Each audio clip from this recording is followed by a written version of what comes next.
The Bible. Is it hard to understand? When it comes to reading the Bible, the first thing that comes to mind is the fact that this is the Word of God. The seals have been broken, and the truth is here. And when we go throughout the scriptures, when we go throughout extra biblical records, we find that the language that God employed, that He used to create the heavens and the earth, was the Hebrew language. Christ said, I came for the lost sheep of the house of Israel. But yet no one, no religious leader, no religious church out there anywhere can now identify the 12 tribes of Israel. Can we? God is quite simple, but it seems as if man makes understanding Him hard. What are those mysteries? The truth of your book and the truth will make you free. The Hebrew and Bible Academy, you're invited.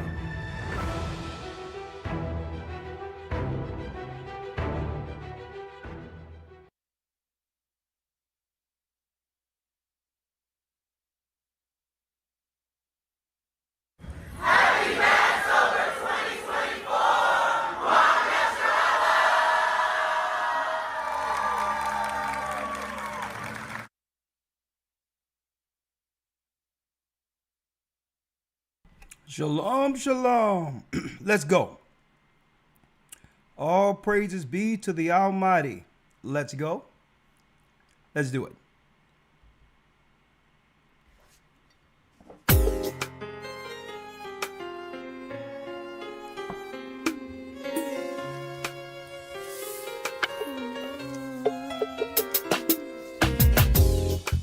The East is where we're from. The 12 tribes of Israel. In 721 BC, Shalom, shalom. the Assyrian king, he took us down, we fell. With a great escape we went through the Euphrates. The Lord held the waters still. To a land where no mankind dwelt, we went. The 12 tribes of Israel. So we be Manasseh, the Cubans, Ephraim from Puerto Rico, and Valley from the Isles of Hawaii. The Lord is calling back Israel. Zebulon from Panama, Cat, the North American Indians, Simeon, Come on in. Dominicans, the highest gathering in Israel. The Arabs and Africans told us. At gunpoint. That's right, brothers and sisters. I'm Elder Ricard Shar, the Gathering of Christ Church, here with our weekly podcast broadcast in the midst of the Feast of Unleavened Bread. That's right. Boy, oh boy, what a Passover. Oh my goodness. All praises be to the Almighty. What a Passover in the midst of this chaotic, evil, satanic world. Israel is rising from the ashes. Huh? What a Passover. Oh, let me bring it down. Oh, come on. There you go. What a Passover. Hit the like button. We're going to talk. There's a recap for today. Shalom. Happy Feast of Unleavened Bread. We are in the week of the Feast of Unleavened Bread, which means no leaven until Saturday sundown. No leaven until Saturday sundown. So when it went down Friday, we did no unleavened bread, and it ends Saturday night. What a blessing. What a blessing was that Passover. I'm going to tell you, even the people in the service capacity of the Passover who was there, to help, and they did a great job in accommodating us. Of course, a few things fell short, and they're going to make sure they straighten those things out, right? But outside of that, it was a blessing. And many of those who was in the service capacity are even seeking to join the gathering of Christ Church. All praises be to the Most High. One brother there, he was responsible for the organization of it all, with the convention center. He looked at our people for about a few days from how we took that building. And don't forget, everything was done by the Gathering of Christ Church, whether it be decorations, tables, the lapels for security, everything outside of the food, right? It was the members of the Gathering of Christ Church who converged on North Carolina. And the brother said he never seen anything like it. And simply in this earth, since I've been here, as far as the gathering is concerned, I have never seen anything like it. Peaceful, loving, beautiful children of God, Israelites, as Gentiles alike. And the Spirit of the Almighty was there. I'll tell you. And we're going to talk about that today, all right? Also, I think someone mentioned that they're going to come on about and want to talk about why the Gathering of Christ Church have our Passover before everyone else. And I'm not going to debate it. I'm just going to edify. Okay? So if you want to come on a little later, brother, I said you can call the phone number. We can bring you in. And that's no problem. What I'll do is edify. There's no need to debate any of this anymore. It's easy to understand as far as why we celebrate Passover well before Jewish people, Israelites, and others. Okay? And it's easy to explain. All right? And man, what a great, blessed weekend. And on top of that, of course, I have to give out a few condolences because the Most High took a few people within the body this last week. And we're going to support and help the families who are going through the loss. Brother James, who was there during the audio and video production, you might have seen him operating from the Dallas, Texas body. And his brother John, who was also baptized the same day he was, passed that Thursday. So when James came in, his brother passed over, and he have my deepest sympathies, and we're going to do everything we can to give that brother a blessed homecoming. Okay. On the top of that, the brother name was John Crawford, and our condolences go to his wife, out to his wife and the Crawford family, and the church will do everything we can to make sure he have a blessed homecoming. And guess what? He's baptized in this church. We'll see him again. Okay. Also, there was another brother who was suffering from some ailments by the name of Shedrick Calloway. Him and Cola works in the administration with the Dallas body. Okay. And he was holding on. He'd been prayed over by the bishop, and he had degenerative heart trouble. Okay.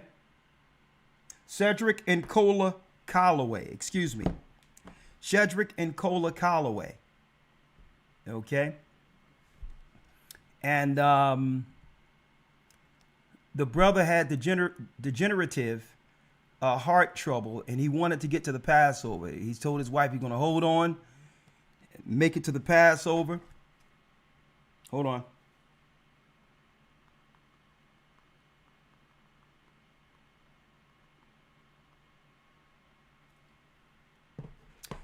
And the Calloway family, they came through the Passover, and he was there for both days, Friday and Saturday night. And after he came to the Passover, the Most High took him in his sleep. The Most High took him. The wife looked over. He just wanted to make sure he made it to the Passover.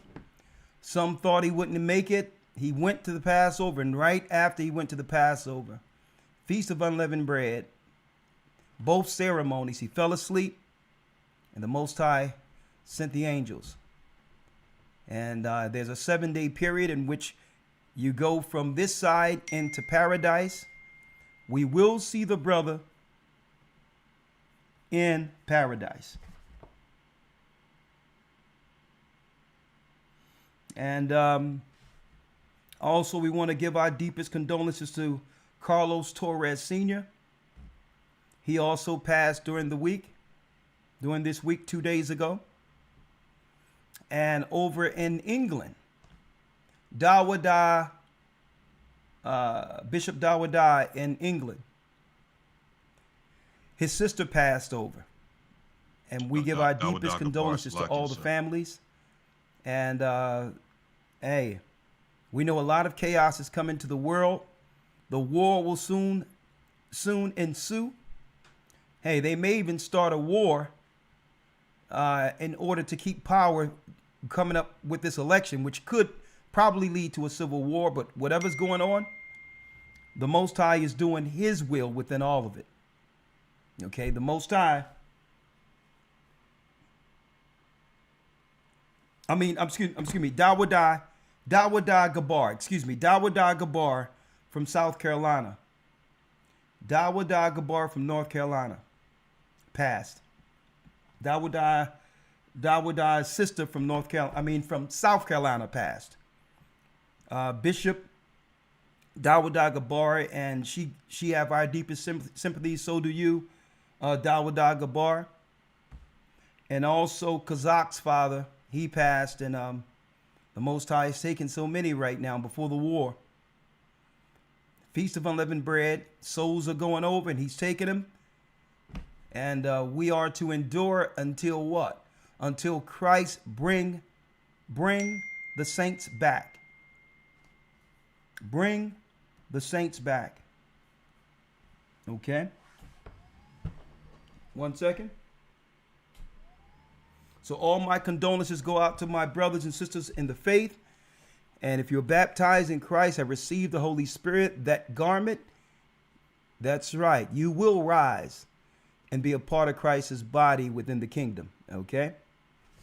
Now, and if anyone would like to come in and talk, I wanted to give my condolences to the families first. And if you were viewing the Passover, or if you attended the Passover, here's your opportunity to talk about it. A Passover recap, okay? What a blessing. Some people out there might ask, well, what is the Passover? Well, when you go into the book of Leviticus, the 23rd chapter, it gives us the commandments to keep these holy days, these feasts, throughout all generations. It was given to Moses and the Israelites coming out of Egypt, right? Celebrating when the Most High did what?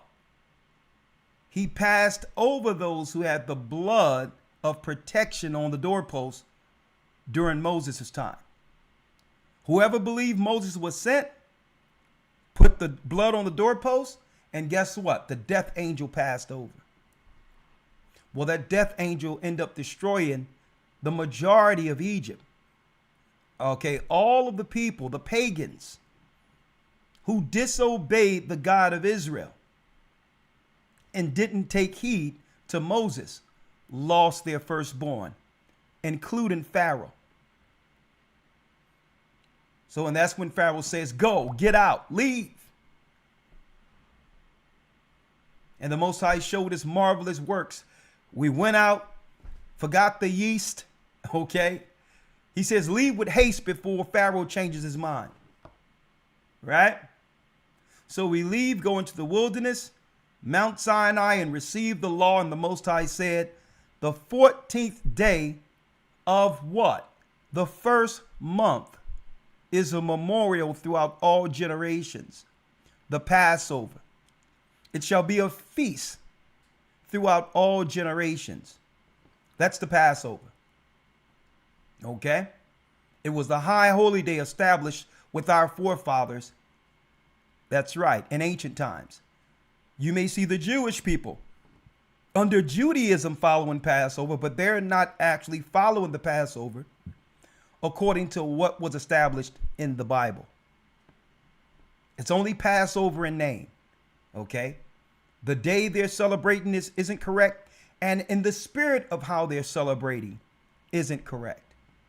Because there was a prophet, a greater prophet than Moses, Christ.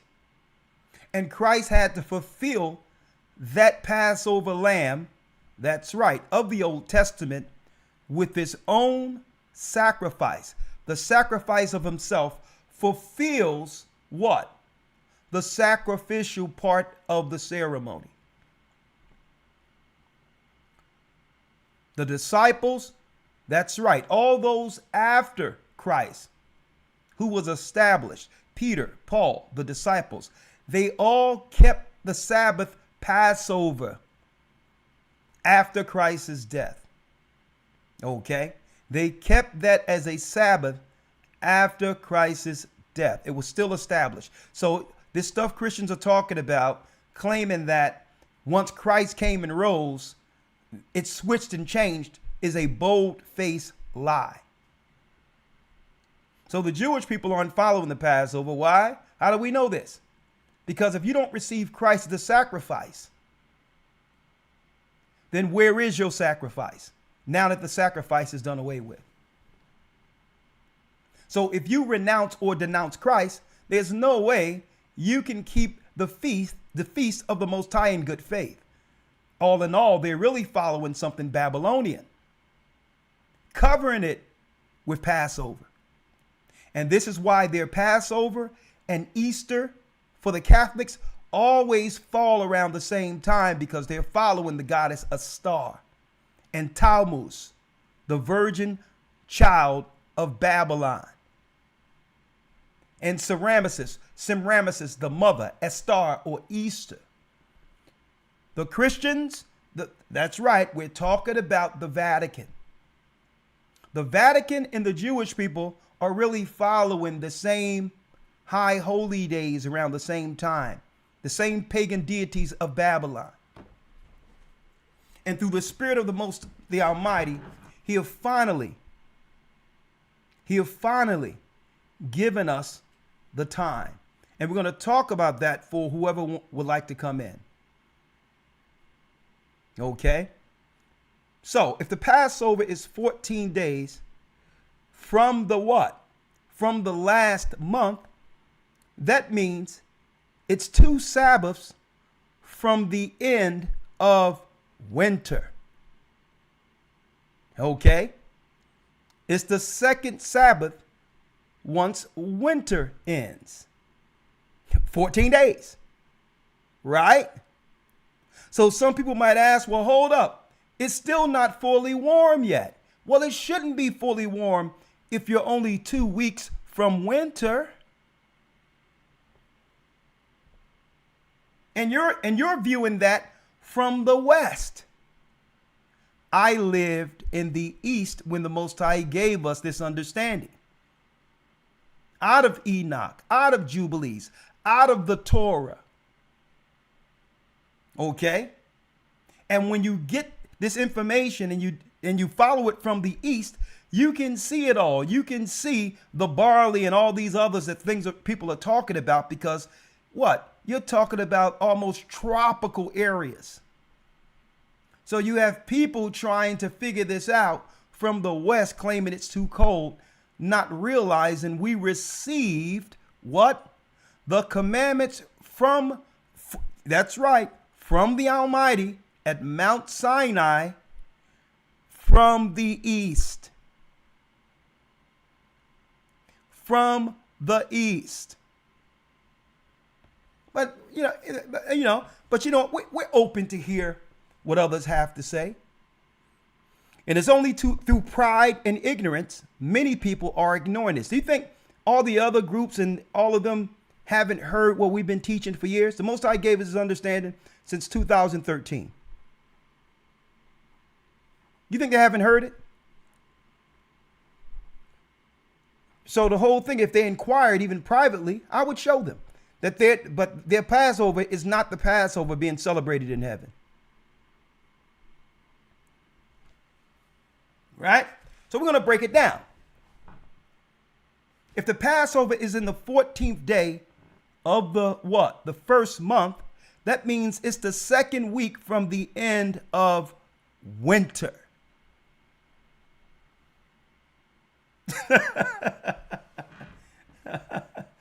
It's quite that simple. Winter is the 12th month.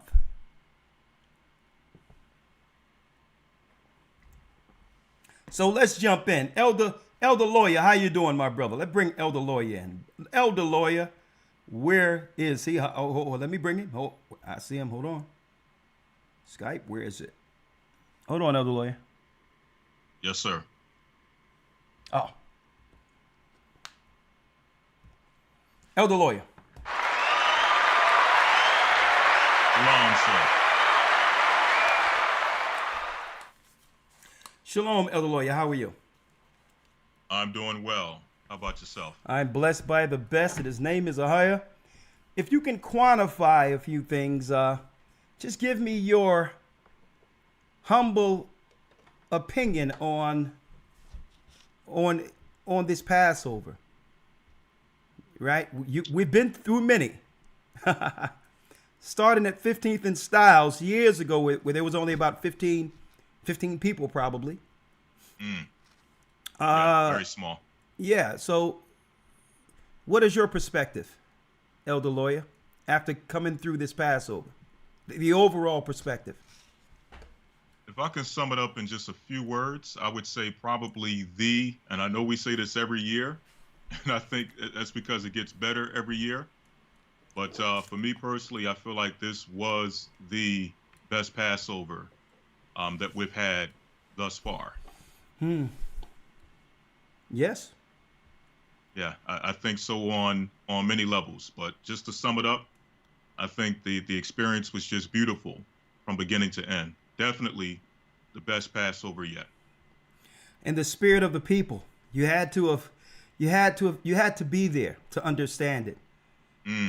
Right. You can tell, Elder Lawyer, that there wasn't any dissension or negative spirits, right? You can tell that, that the people at the Passover embodied the spirit of Christ. And I mean, that spirit, it was contagious, right? Yeah. You can tell that everything didn't go perfect, but you would know it because people were more so in the appreciation phase of what that weekend was really about. You can tell. Right? It was very difficult to be angry, upset, or frustrated, even if you had a reason to be. Yeah. Again, we understand that, many things happen, but it was very difficult, even if you had a reason to be, to stay in that spirit based on what you're saying, basically the spirit of what was going on those 2 days. So even if you had something going on, things didn't go as you planned, or whatever the case may be, that was shored up very quickly based on the spirit of the other brothers and sisters that were there. Yeah. You understand that, many things happen, but it was very difficult, even if you had a reason to be. Yeah, Shawan, if you could put it on mute for me real quick. Yeah, Shawan just came in. Go ahead, Elder Lawyer. I'm sorry. No, sir. I was just saying that, yeah, even if you had a reason to be upset, a genuine reason, that was cleared up very quickly, very easily by the spirit of everything that was going on. So you couldn't be mad even if you wanted to. Yeah. The spirit of patience. I mean, the music was absolutely wonderful. The band. I mean, you're talking about the video audio crew. Let me tell you, one of the guys who was the main man and the main guy, the point person in the booking from their side. Yeah, right? He was phased. He was just blending in the background, watching everything. And he called us yesterday and he said, listen, he have never seen anything like this in his life. He'd been through churches. He says He've never seen anything like this. He's speaking of the organization of the people. Right. How everyone was so respectful, how the security was set up, how there was no friction, not one dispute. He's seen that the audio crew, video crew, everybody was a part of the church working in union. He was just sitting in the back, and he said it was tripping him out that our people could show forth a kingdom body that he thought was impossible in this earth. And he said, you know what? He want to keep it on the low a little bit. I hope others are, but he said that he want to join the North Carolina church. Praise the Father. And he was a point guy, setting things up for their side and all that, right? He says, listen, I need to join this church. Now, if that's not a testimony in of itself, right? All praises be to the Most High. The music, the band, I mean, Torrance put that band together as a music director. Oh, my goodness. Oh, my goodness. I mean, the whole Egyptian crew from the beginning, years ago, 14, 15 years ago, who traveled out for the first time was sitting at the same table. Right. Singing Zion. The first time that all of the original people who was a part of that production came together to do the song. Hey, the Most High, something is deep going on in the earth right now. He's preparing us for something. But I know this. Whatever's coming down the pipeline, I don't mind going through it with people like this. With people that are part of the body, lawyer. Loving, caring saints of the Almighty. And all praises. We have Deacon Shawan. And Deacon Shawan, I mean, hold on, other lawyer. You did a fantastic job, my brother. If you can take off the mute, in organizing. Deacon Shawan is actually the operations manager for the whole church. There's no way any of this would be possible without this particular brother here. But you said you wanted to say a few things, Deacon Shawan. Yes, sir. Yes, sir. Shalom, shalom, elders. Shalom. Shalom, family. First and foremost, all praises to the Most High. And double honors to you, elder, the rest of the elders, Elder Lawyer, all of the elders. Double honors. It's just a blessing, and I'm very grateful, very humble. It's an extreme blessing. What a Passover, such a great experience. And man, it was good. It was good. All praises to see everybody in good spirits. I did want to come on because I wanted to say some thank yous really quick to every usher that participated, every usher that came along and sacrificed their time and helped out in the movement of the entire Passover, as well as all of the security. All of the volunteers that we had that stepped up. Really, really appreciate you guys. None of that could have been possible without you guys. There's a couple of people, Deacon Yeshua Gabar, also Officer Craig out of Philly, Officer June out of Philly, Officer Elijah out of the ATL. Then on the usher side of things, we had Officer Micah Allah, Officer Leonard, Brother Tazabah. We had Officer Shadak in Cleveland and Officer Goodall in North Carolina. Those brothers were really crucial in this movement. And they played the point positions on all of these things. And I just wanted to say, I love you, brothers, and I really appreciate it. And like I said, all of the rest of the volunteers that really stepped up. And also my wife. I can't forget my wife. My wife has been really, really big time help and, holding me down in the background. She was the one that made those nice sashes that you saw on the ushers. I just wanted to say thank you. I'm very, very grateful to be in a position where I can serve my people, and that's behind great leadership, Elder, with yourself, Elder Lawyer, all of the elders, Elder Ramar, all of the elders that set great examples, not only for myself, but for all of the members throughout the four corners. You know, without you guys, none of this would be possible. And, you know, I'm grateful for the experience and now the opportunity to see some of the stuff behind the scenes and really can confirm and realize now how much you guys really care for your people.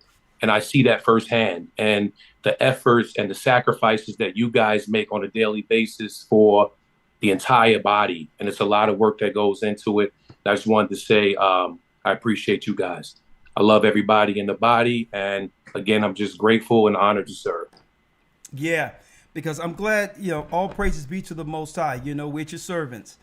But, Yes, sir. but it's good that you were able, because Deacon Shawan was an integral part of the mechanisms over there in New York for a while.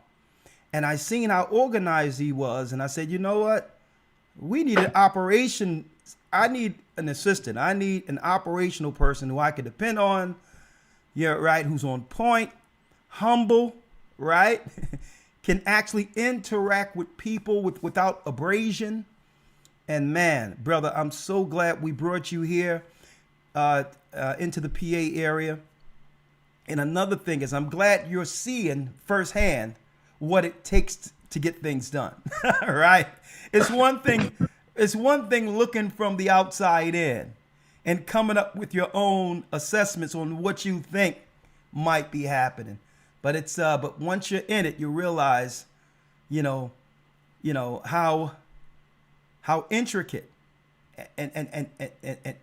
and tasking working with God's people throughout the four corners of the earth, how it can be, but still keeping things afloat with the people while growing.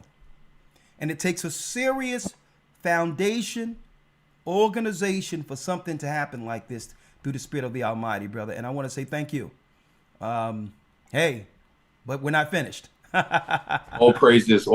I appreciate that, Elder. I appreciate all of you guys.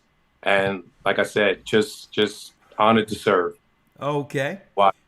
Well, thank you, brother. I'm going on with the broadcast. You can let yourself out, but if you want to pop back in, because the Zoom is going to be there, and you can just let yourself in at any time, okay? Khan. Yes, sir. Shalom.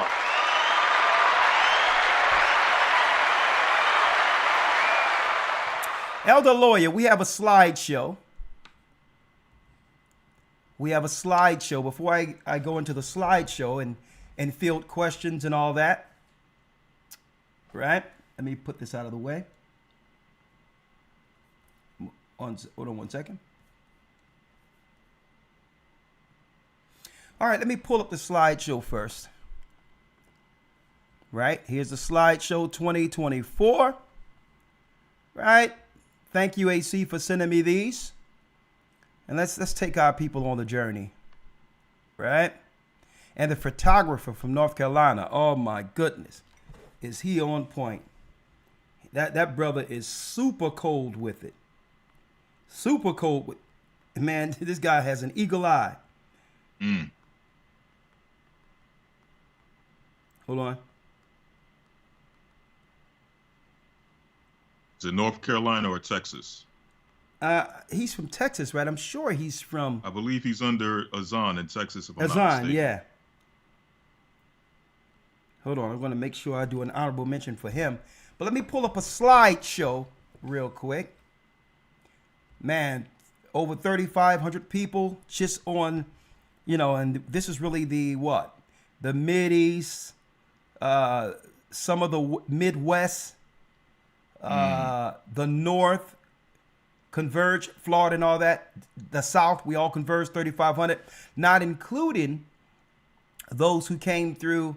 We had a Passover on the West Coast in Las Vegas, where the West Coast converged there. Toronto, the UK. A matter of fact, Gaja, whoever, if y'all want to come on and tell us how it went over there, we're doing a Passover recap. Let's talk about it. All right. And for those who would like if you have any questions about the Passover on the day we do it or whatever the case is, we'll be more than happy to edify this evening. That's what it's about. Because it would be a blessing if all the Hebrews, all the Israelites all came together, right? At least on the same day for Passover. Because it's not about any of us. It's about Christ. Because we know when the Most High does Sabbaths in heaven, right? Friday sundown to Saturday sundown. So we're all together on that. But then when it comes to the high holy days, Passover and all that, well, the heavens have a ceremony too by our high priest Christ. And we must make sure it shall be done on earth as it is in heaven. While they are functioning on those holy days, we're supposed to be as a sign to him in the earth as his people, dealing with those days at the very same time the Most High in Christ is performing the ceremony in heaven. Okay? So hopefully we'll all come on this accord. And even when it comes to other groups or whatever, if they want to talk with me or whatever, I'll privately, we don't have to tell anyone. I'll privately go through everything with them. Okay? You cannot follow the Passover and holy days according to how the Jewish people set it up, with the moon only. It's wrong. Let's go through this slideshow real quick. Let's see what we have here. Hit play. Let's go.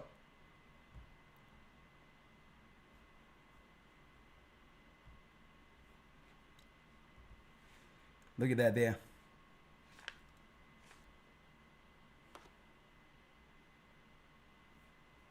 You put a little music behind it, huh? Just a little ambiance, a little atmosphere behind it. Right, let's go. Look at this. That was the vending day before Passover.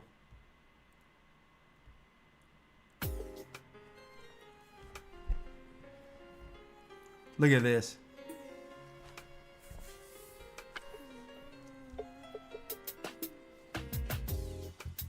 The East is where we're from.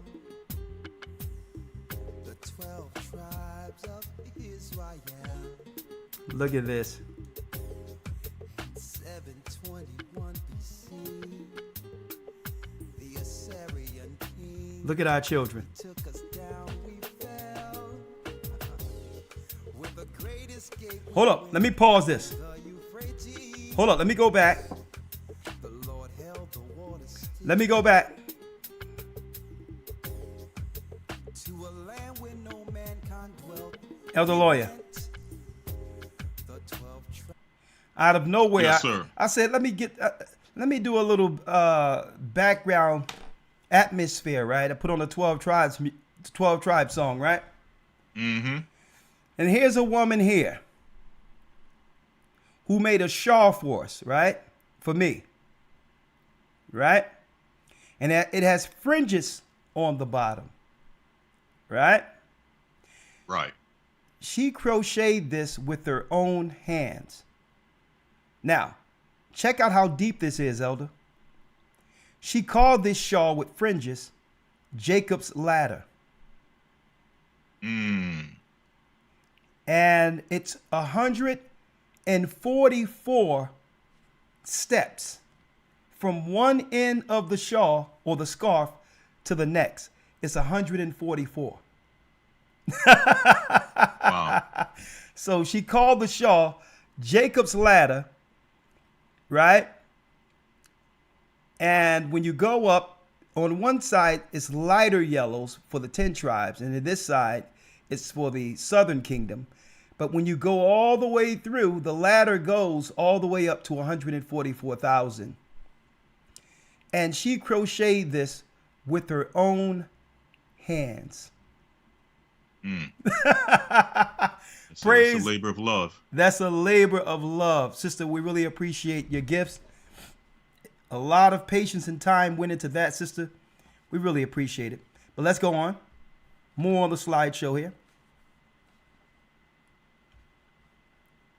Tribes of Israel. So we be Manasseh, the Cubans, Ephraim, from Puerto Rico, Nepal, Look at our brothers.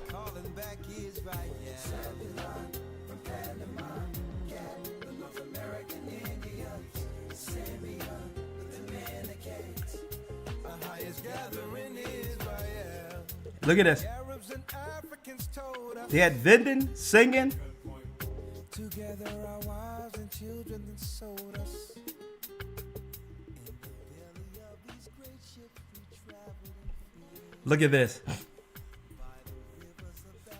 That's Sister Emily.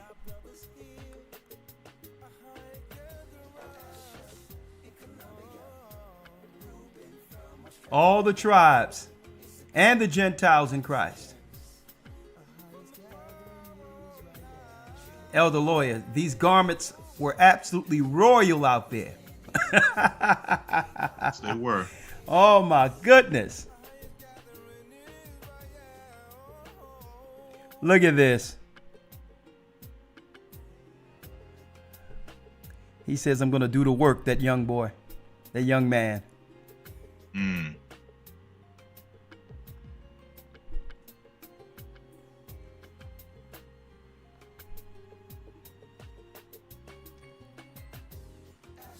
Look at this. Shapat, Azan, Ramar, Ariah, Bishop Ariah. Look at this. Israelites and Gentiles alike. Come on. Great singers.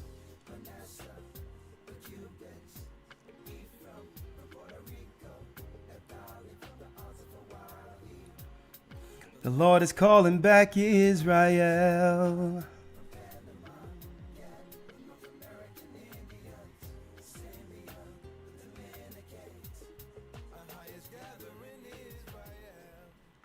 Look at this. Brother blowing the ram's horn. Look at all look at the Most High's people. Look at this. We're going to need some more space for next year if we're still here.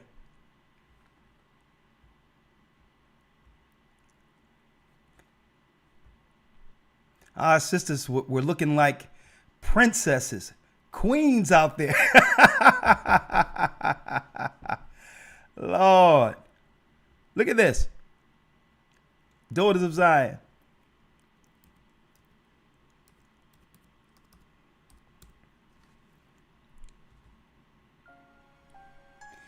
There you go. He put it together. Terrence did a great job, and Maestro.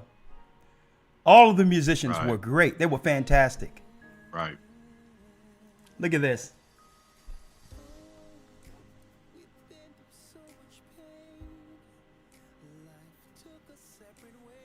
And we've been through so much, man, you know.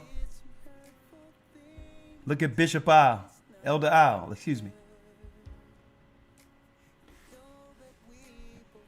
You know, the Philadelphia congregation, they've been through so much. Right. And they persevered, though.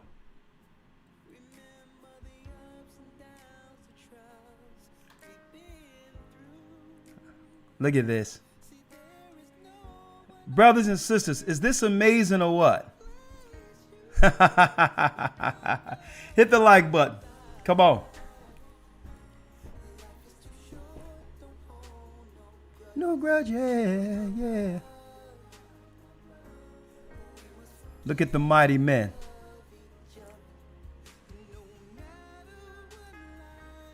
Boy, they were showing out. Look at that young boy, that young man. Elder, let me go back one. My man right here, Elder Lawyer, right? I'm catching up, so it may be a minute before I see. Yeah. My man right here, he came up to me and he says, listen, I'm South Korea. He's from Toronto. Yeah. Right? He says, I'm from South Korea. Baptized in the church. I'm like, listen, you are a brother. You know what? We've been spread throughout the four corners of the earth. You are a brother. Come on in. Because when Christ come through, he's going to separate. And a lot of people are going to be surprised what nation lane they're really in. And that's why it tells us in the New Testament and the epistles, you ain't supposed to strive in genealogies. We're not checking people's nation card. So he says, yeah, I'm South Korea, but this is the truth. I'm like, brother, you my brother. Let's do this work. There was representations from all nations who were baptized in this church. All praises.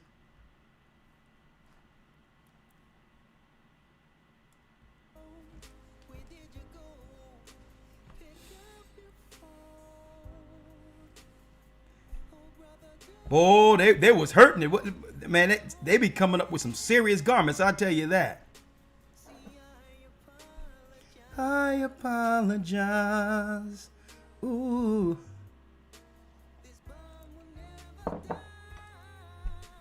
Look at this. They go that play. Those brothers can act.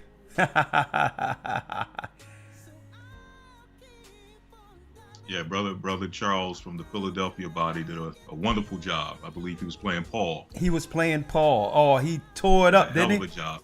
Yes, sir. Yes, sir. Other brothers and sisters as well did a wonderful job. Look at this. This is family. This is how the Most High, this is what he intended for our people. I tell you, we rose from the ashes. Am I wrong? I got Azel right there. Look at the hat. Oh my goodness.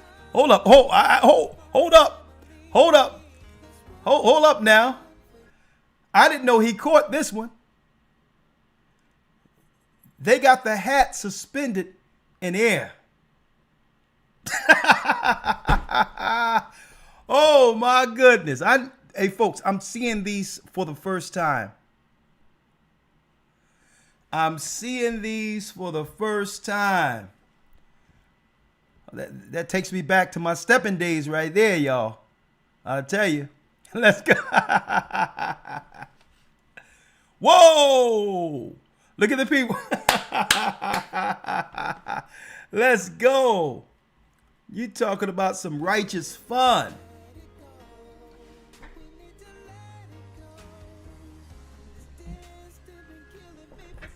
Come on. Oh, Quadam.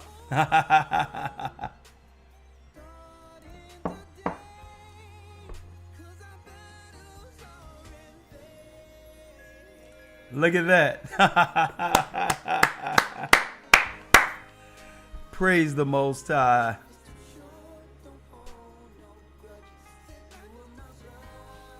Hey, yeah.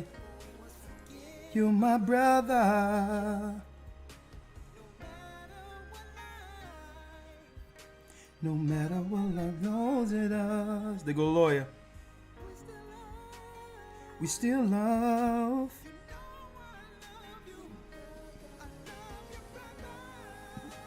Life is too short.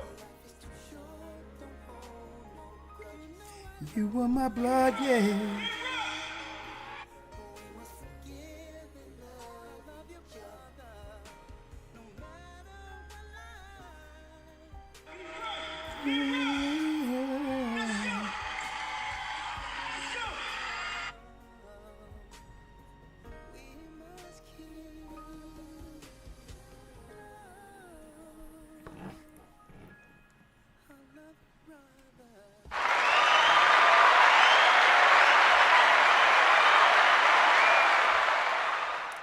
There it is. There. Thank you, AC, for sending me this slideshow. Okay, we'll frame some of these. We will frame some, or a lot of them we'll frame. I'm going to put it all up around here, brothers and sisters. So I'd like to thank the family, the whole Gathered of Christ Church family. I'd like to thank all the brothers and sisters who took out the time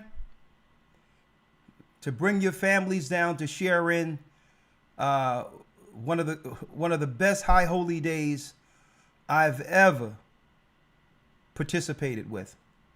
All praise. I thank the Most High for you all, and I thank you for coming down. And I also thank the brothers and sisters who viewed online, who was a part of this.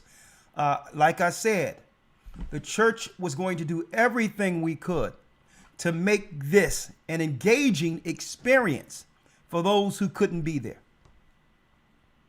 And engaging, we made sure the cameras, angles, everything, so that we wanted you to have a front row seat from home. Okay, so, right?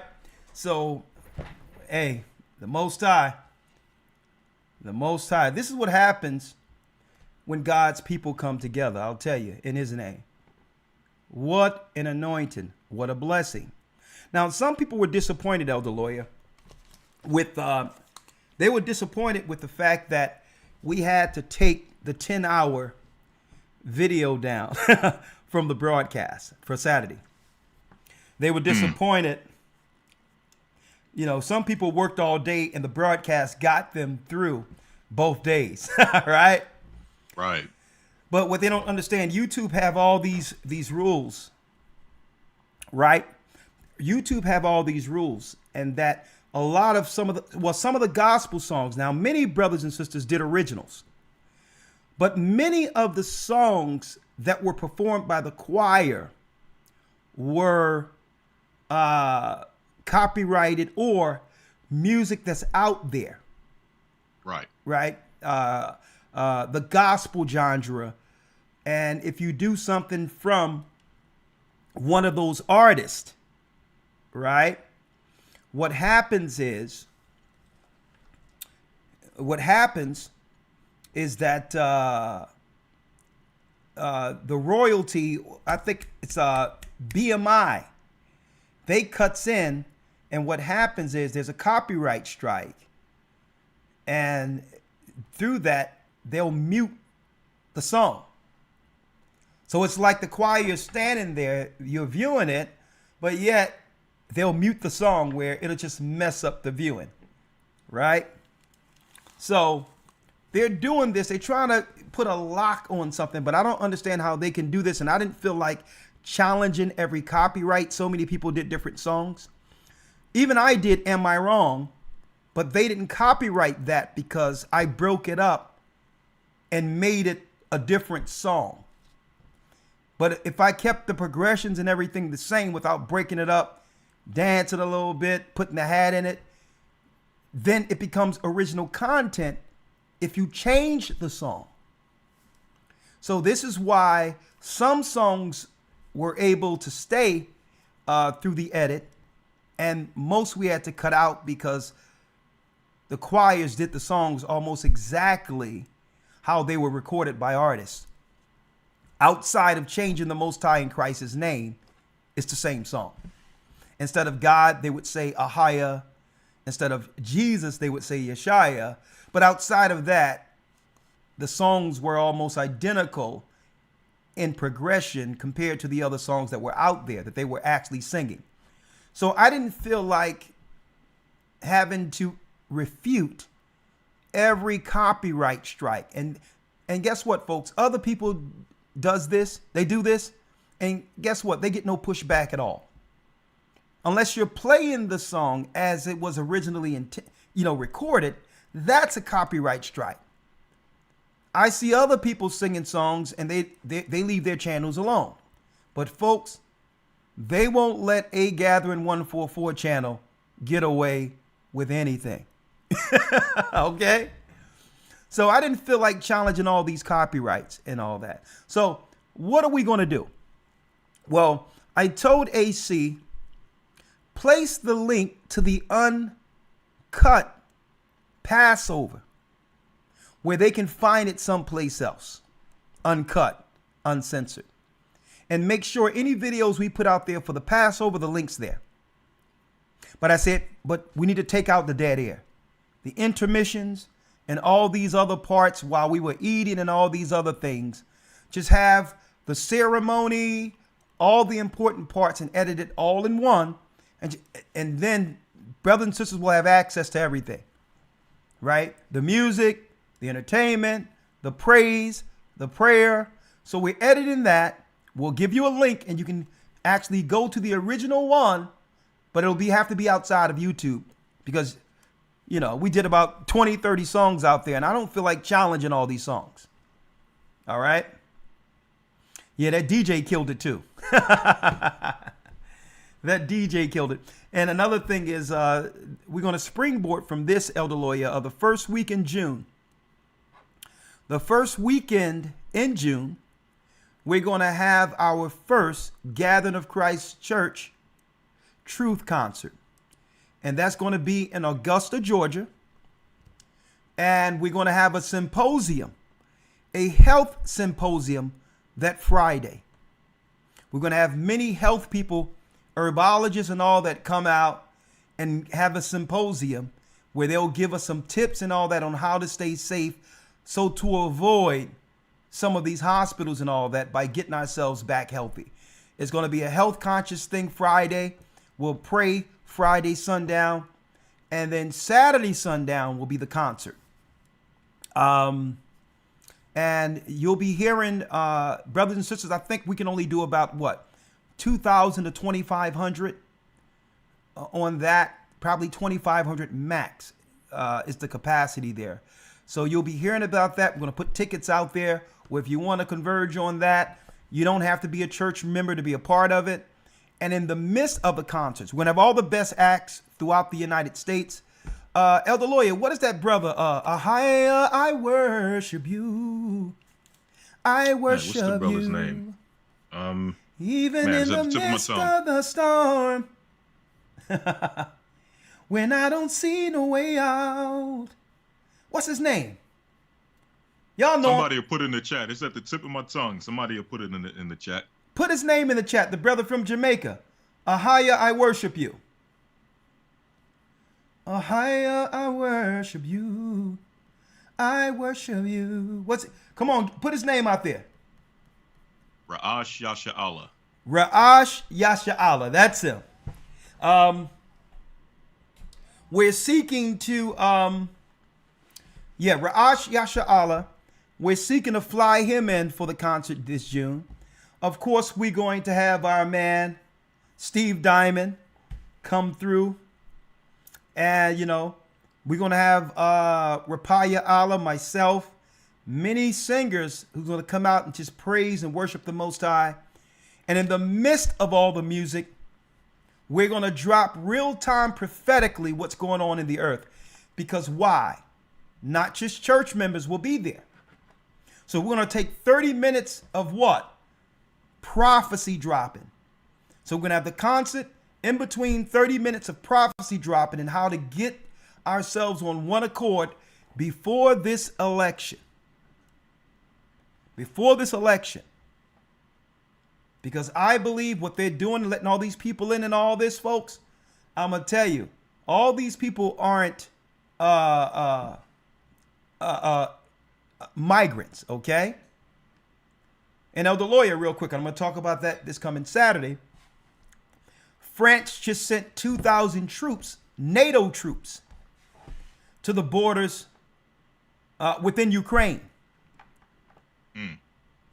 And I believe what they're trying to do is provoke a war, knowing that Biden could never win another election. But if they provoke a war, that will break out into a civil war. So by causing this thing over, and Russia is saying, listen, you all are threatening World War III. You're threatening World War III by pushing, and it's Europe pushing this, folks. Europe is pulling all the strings for America. And there's France sending 2,000 troops to the Ukraine, right? A NATO war against Russia because Russia is still doing business with sanctioned countries like Iran, like different parts of Africa, believe it or not. So I'm going to tell you this. It's going to get interesting.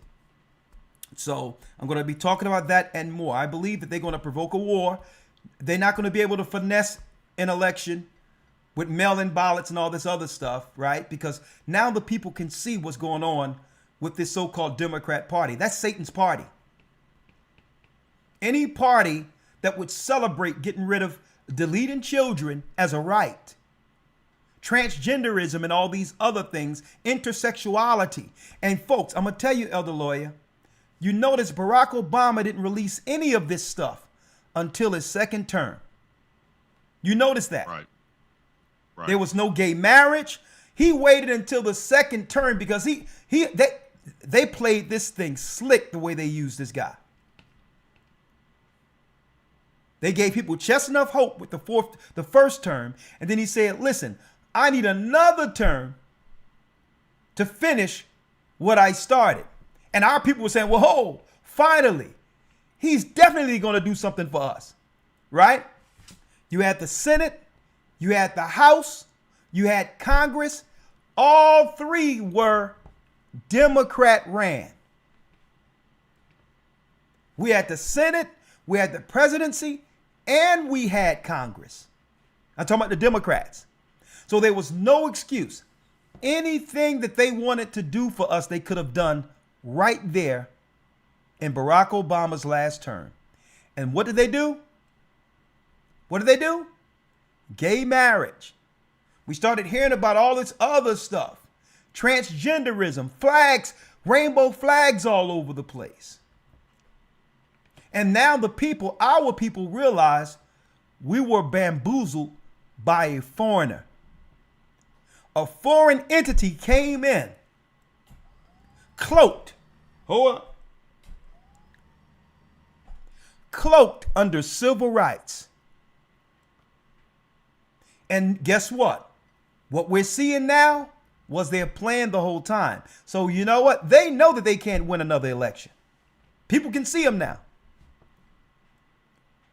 But how would they stay in office now that there's no sickness out there with mail-in ballots and all this other stuff and riots and all that to actually distract people while things are getting finessed? Well, I believe that they may cause a war to throw off the elections. And if that happens, I'm going to tell you, America will, I'll tell you, America will spiral into civil war. Watch what I tell you. So, Passover week, right? Let me pull up 515-6059-327. So we're going to be talking about that this June. And we'll be taking that particular thing on the road. Sister Shirley is working on a play for the first week in June also. Elder Lawyer. No doubt. And the play is going to be concentrated on, and if you want to call in Shirley and tell everyone about it, I had no influence over it at all. How the world powers targeted our sisters. And it's going to show in the play who we were before they began to do what? Program our sisters who were impressionable. And the outcomes, it's going to show the righteous outcomes, and it's going to show the righteous outcomes for those who chose Christ, even when there were choices to choose the world. And also those who were duped with what the world was selling. Right? She says she's putting this production together, and it's going to be aimed towards our sisters, because this is what they do. See, if you're trying to destroy a nation, you only have to tilt one side. You only have to tilt one side. See, when it came to listen, we went through it, Elder Lawyer. We went through it during the era of the 80s, 90s, 2000s, when it was gang war, crack. And our people started selling drugs on the corners to our own people. Went off as men who were entrusted to protect the community. Right? And then guess what? Once we started realizing what was going on, then less of that.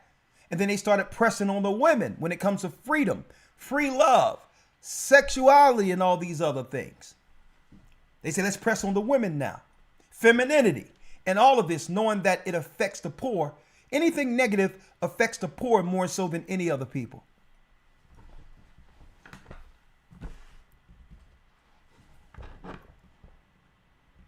How are you determining the start of the year. Jerry Franklin, I'm going to do you a favor real quick, Jerry Franklin, because I seen you, Jerry Franklin. I seen you commenting on other Passover videos our brothers and sisters were uploading. So I'm going to edify for you, but you're going to have to ask me a few questions. You have to ask me, you're going to answer a few questions before I let you flow, okay? Mr. Jerry Franklin, do us a favor. That's a Zoom link right there. I'll edify for you. And keep in mind, I don't argue. Okay? And before I break down the new year and Passover, you have to answer a few questions for me. So, no one else. I'm going to put it in.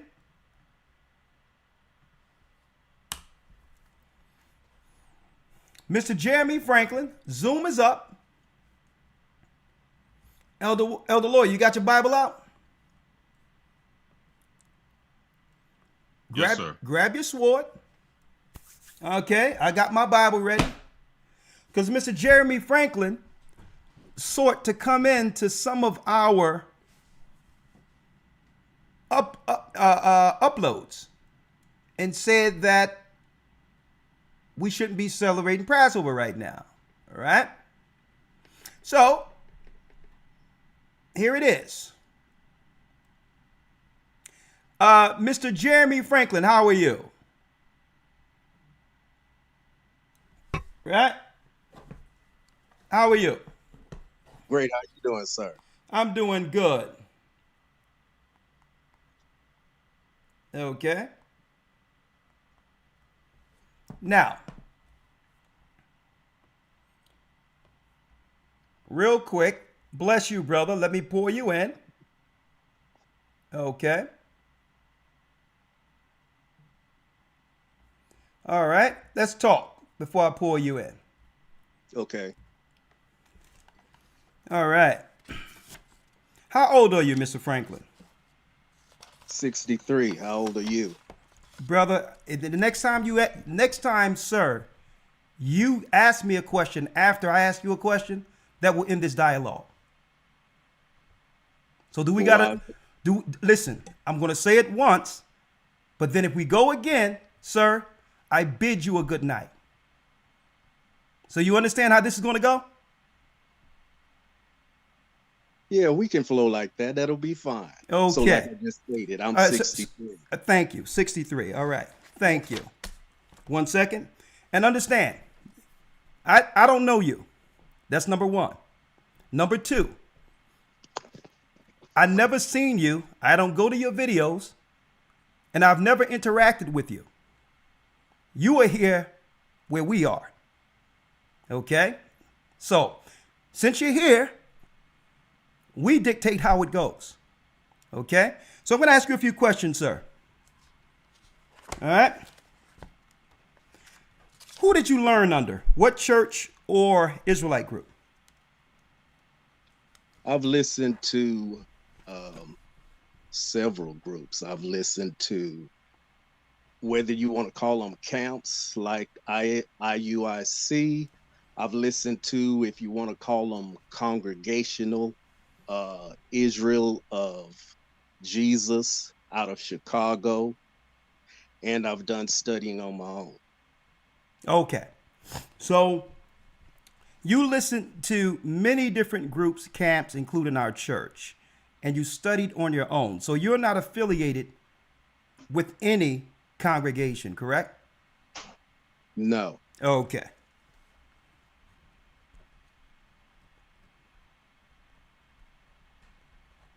All right.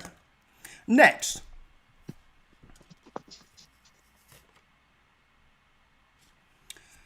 When did you receive the understanding of the time according to the book of Enoch? What year was that? As a matter of fact, I was looking at Enoch probably a couple of years ago.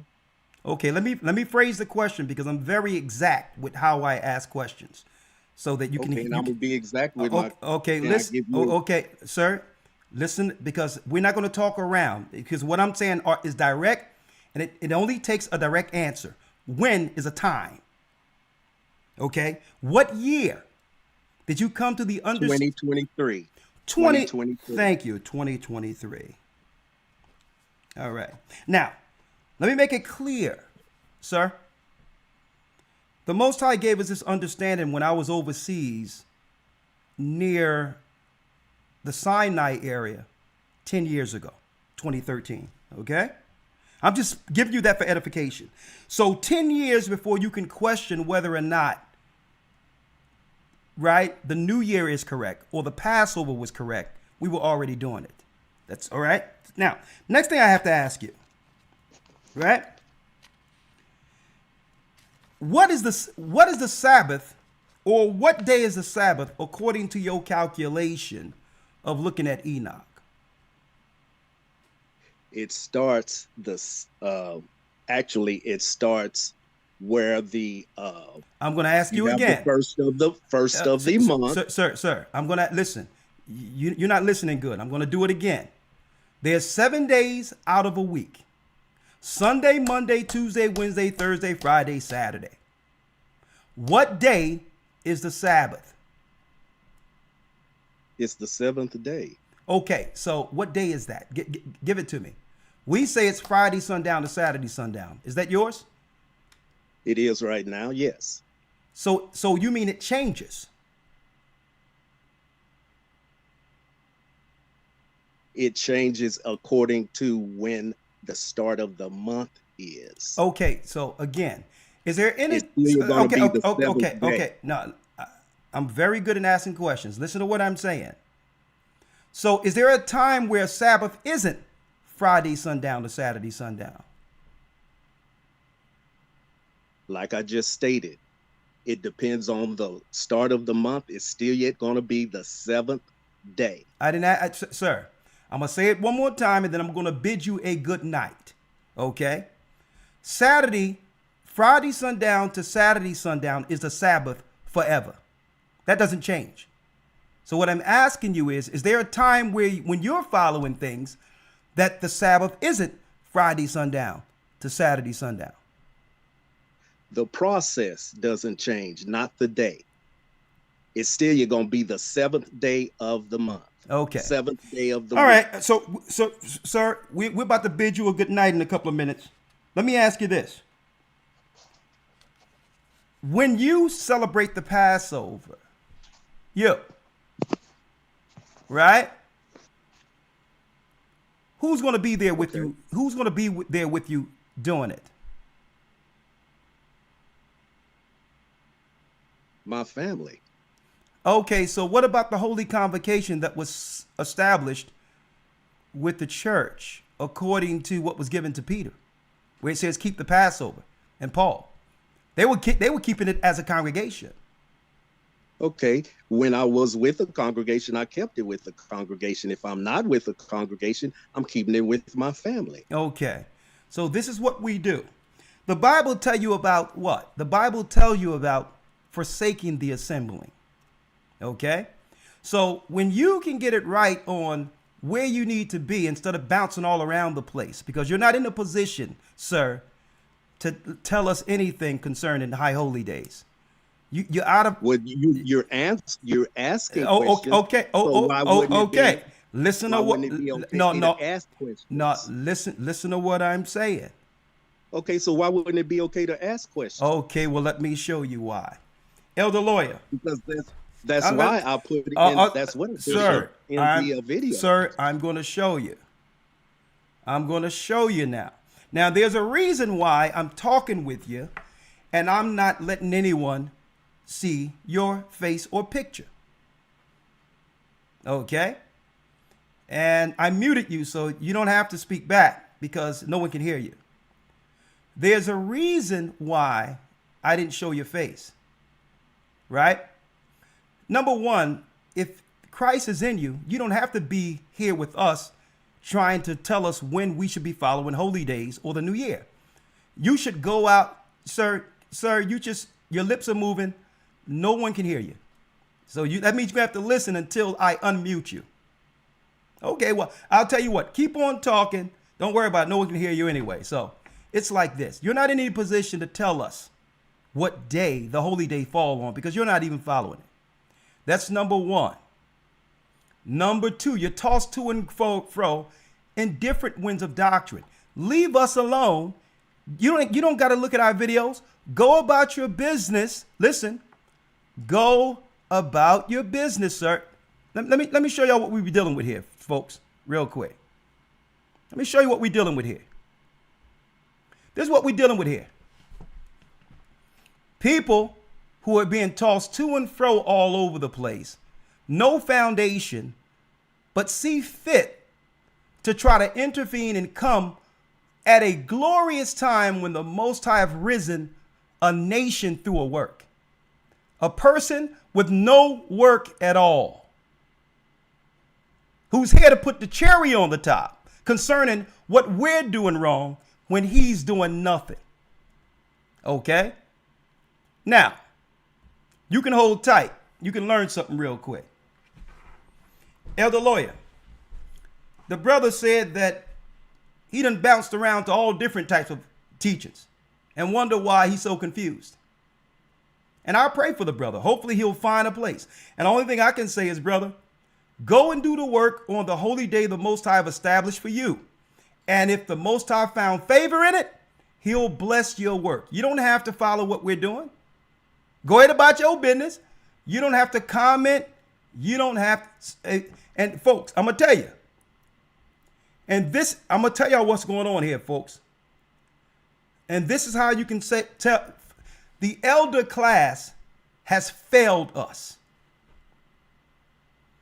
They have failed us. They've done nothing against the Vatican. They have done nothing doing civil rights. Nothing. They wait till the Bible says, through the mouth of babes, he will speak to his people. And he used young men to bring this truth and bring a nation together. Right? He used young men to do it. And on a glorious week like this, he can't even celebrate and thank the Most High for what most of the world thought was impossible. As an elder man, he was supposed to watch us and say, you know what, young man, job well done, because we didn't do it. We couldn't do it.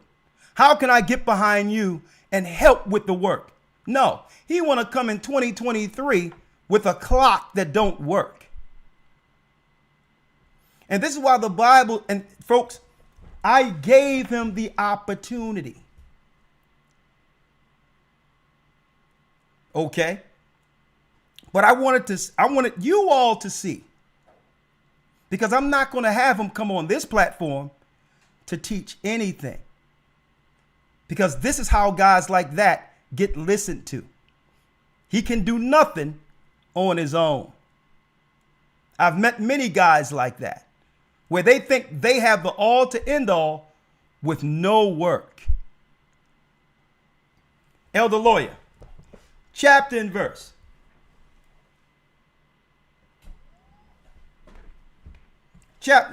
Listen, and this is why, folks, I meticulously ask certain questions. Why? Because he would have to tell us what qualifies him to say that we're not doing it on the right day. He's not a teacher. He's tossed it to and fro through all these different groups. He found out about Enoch and trying to calculate the time, 2023.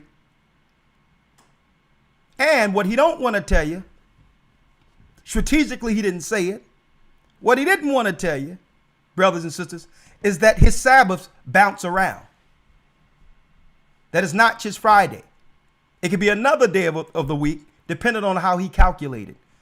Try to keep a Sabbath with this guy when he'll tell you, well, this month The Sabbath is Wednesday. Well, this month, the Sabbath is Thursday. And that's the madness that's out there. And you see, I ask questions to what qualifies him. Right? He's an older man, no foundation, no one listens to him, but yet he want to come to become the verifier. Why?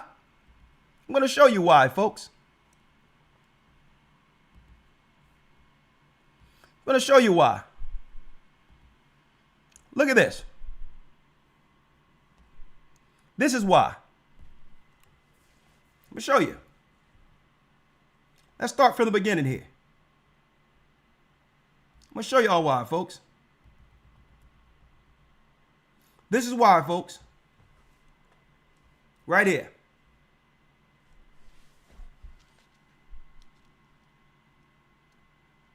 Instead of appreciating the work of the Most High through Christ and the Passover that have pulled so many people together who had no knowledge of themselves to praise the Most High on a high, holy day. Instead of appreciating this as an elder man and say, sir, I may not know whether or not everything y'all teach is correct, but Christ must be in this work based on the observations I've had with how the Most High have moved this work from nothing, from zero, to the point where Israelites and Gentiles have found the truth throughout the four corners of the earth. I asked that young man right there, what are you going to do when you grow up? He says the work. Instead of celebrating the Most High bringing his people together, look at what our elders do. And this is why the Most High have moved them out of the way. Through the mouth of babes, I'll speak to these people, and I brought them in intentionally. See this? You know what, brothers and sisters? Men like that seethe when they see God's people come together like this. It hurts him to see God's people gathering in unity and in the faith. All of this great work the Most High have done throughout the four corners of the earth. And the only thing he could come up with is, you might have the new year wrong. He's dead wrong. He needs a teacher, and is too proud to humble himself and learn again. Elder Lawyer, let's get the scripture to show the brothers and sisters out there what this man suffers from.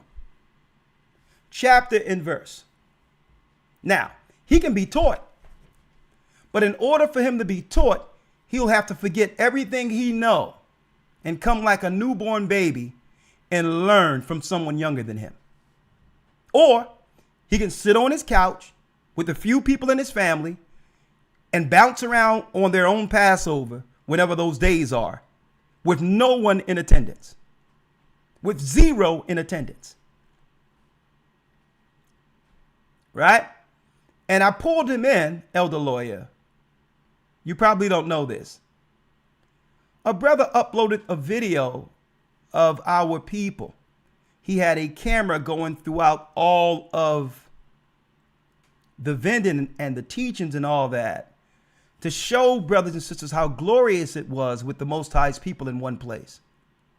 And out of nowhere, obviously this man who just popped in, who's all up on our set, right? We don't know this guy. He pops in to try to put a damper in it, trying to say, well, y'all not doing it on the right day. And I said, sir, call in. Okay? Because I can prove we're doing this on the right day. And I'm going to do it, but I'm not going to do it debating him. Because why? he's not qualified for a debate. Do some work first, sir. Elder Lawyer, chapter and verse. This is what this man suffers from. Chapter and verse, Elder Lawyer. Hold on, let me do it. Okay. Let me admit Bishop Amath. Hold on.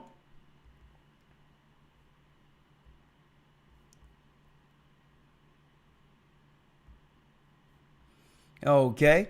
Mr. Franklin. Hold on. Yes, I'm learning now. Mr. Franklin, you can keep it on mute. We have a few things to talk about. And a matter of fact, we're going to remove you, sir. All right. And we'll talk to you later. All right. All right. Bishop Amath, we're going to bring you in one moment. Elder Lawyer, let's show them what this man, Mr. Franklin, is suffering from. Chapter and verse. Yes, sir. Hebrews 10:25. Hebrews 10. And then I'm going to edify for all of you, including Mr. Franklin as a student. Okay? If he would like to become one. Hebrews 10, let's read it, and 25. Yes, sir. Let's read this first. Yes, sir. Come on. Not forsaking the assembling of ourselves together, as the manner of some is, but exhorting one another, and so the much more as ye see the day approaching. Now, as we see the day approaching, we're supposed to what? Exhort one another. We should be celebrating brothers and sisters coming together who once thought they were Muslims, atheists, who had no understanding of the Sabbath, who had no understanding of Christ. Right? We should be exhorting we should be celebrating one another. But all he can see is what? He don't even understand. The only thing that he could see is himself. And that's why the Most High will have him to himself. And the reason why he's seen all these groups all over the place and couldn't join any to learn, he thinks he's above everyone else. And that's why he's alone. He thinks he's the personal qualifier who can look at IUIC and say, well, that's where they're wrong. Let me show you where GOCC is wrong. But yet it's only him next to his closet eating what? That's right.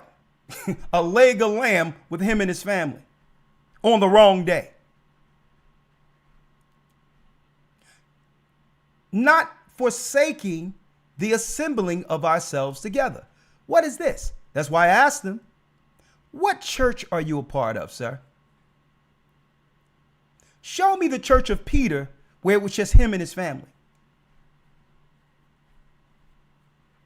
Okay. So what qualifies you to critique a work that the Most High have done in the earth, that have surpassed anything you have ever participated with in your life? Forsaking the assembling, this man is forsaking the assembling of God. Instead of getting under the assembling and celebrating the assembling, he strains at a gnat, yet swallow a camel.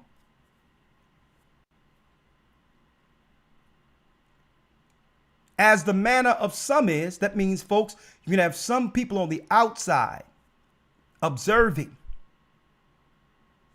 forsaking the assembling. He know the assembling is happening because he follow our church and try to comment every time we teach. We don't know this man. See? You got to watch people like this. And I called him out. You know why I called him out? These are the elders who have always forsook Israel. They do nothing and only tend to critique once the work is almost finished.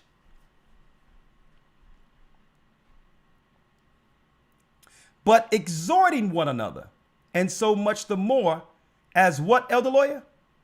As ye see the day approaching. As you see the day approaching, you need to view and say and state to yourself, how do I get down with this?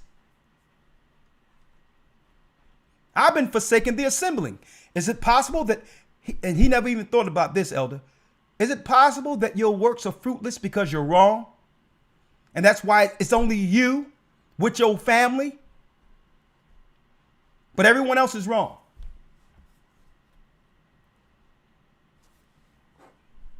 And that's a sin. 26, read it. Yes, sir. Verse 26. For if we willfully sin, If we sin willfully, after that we have received the knowledge of the truth, there remaineth no more sacrifice for sins. now what sin is it talking about, brothers and sisters, when it states sin willfully? Forsaking the assembly.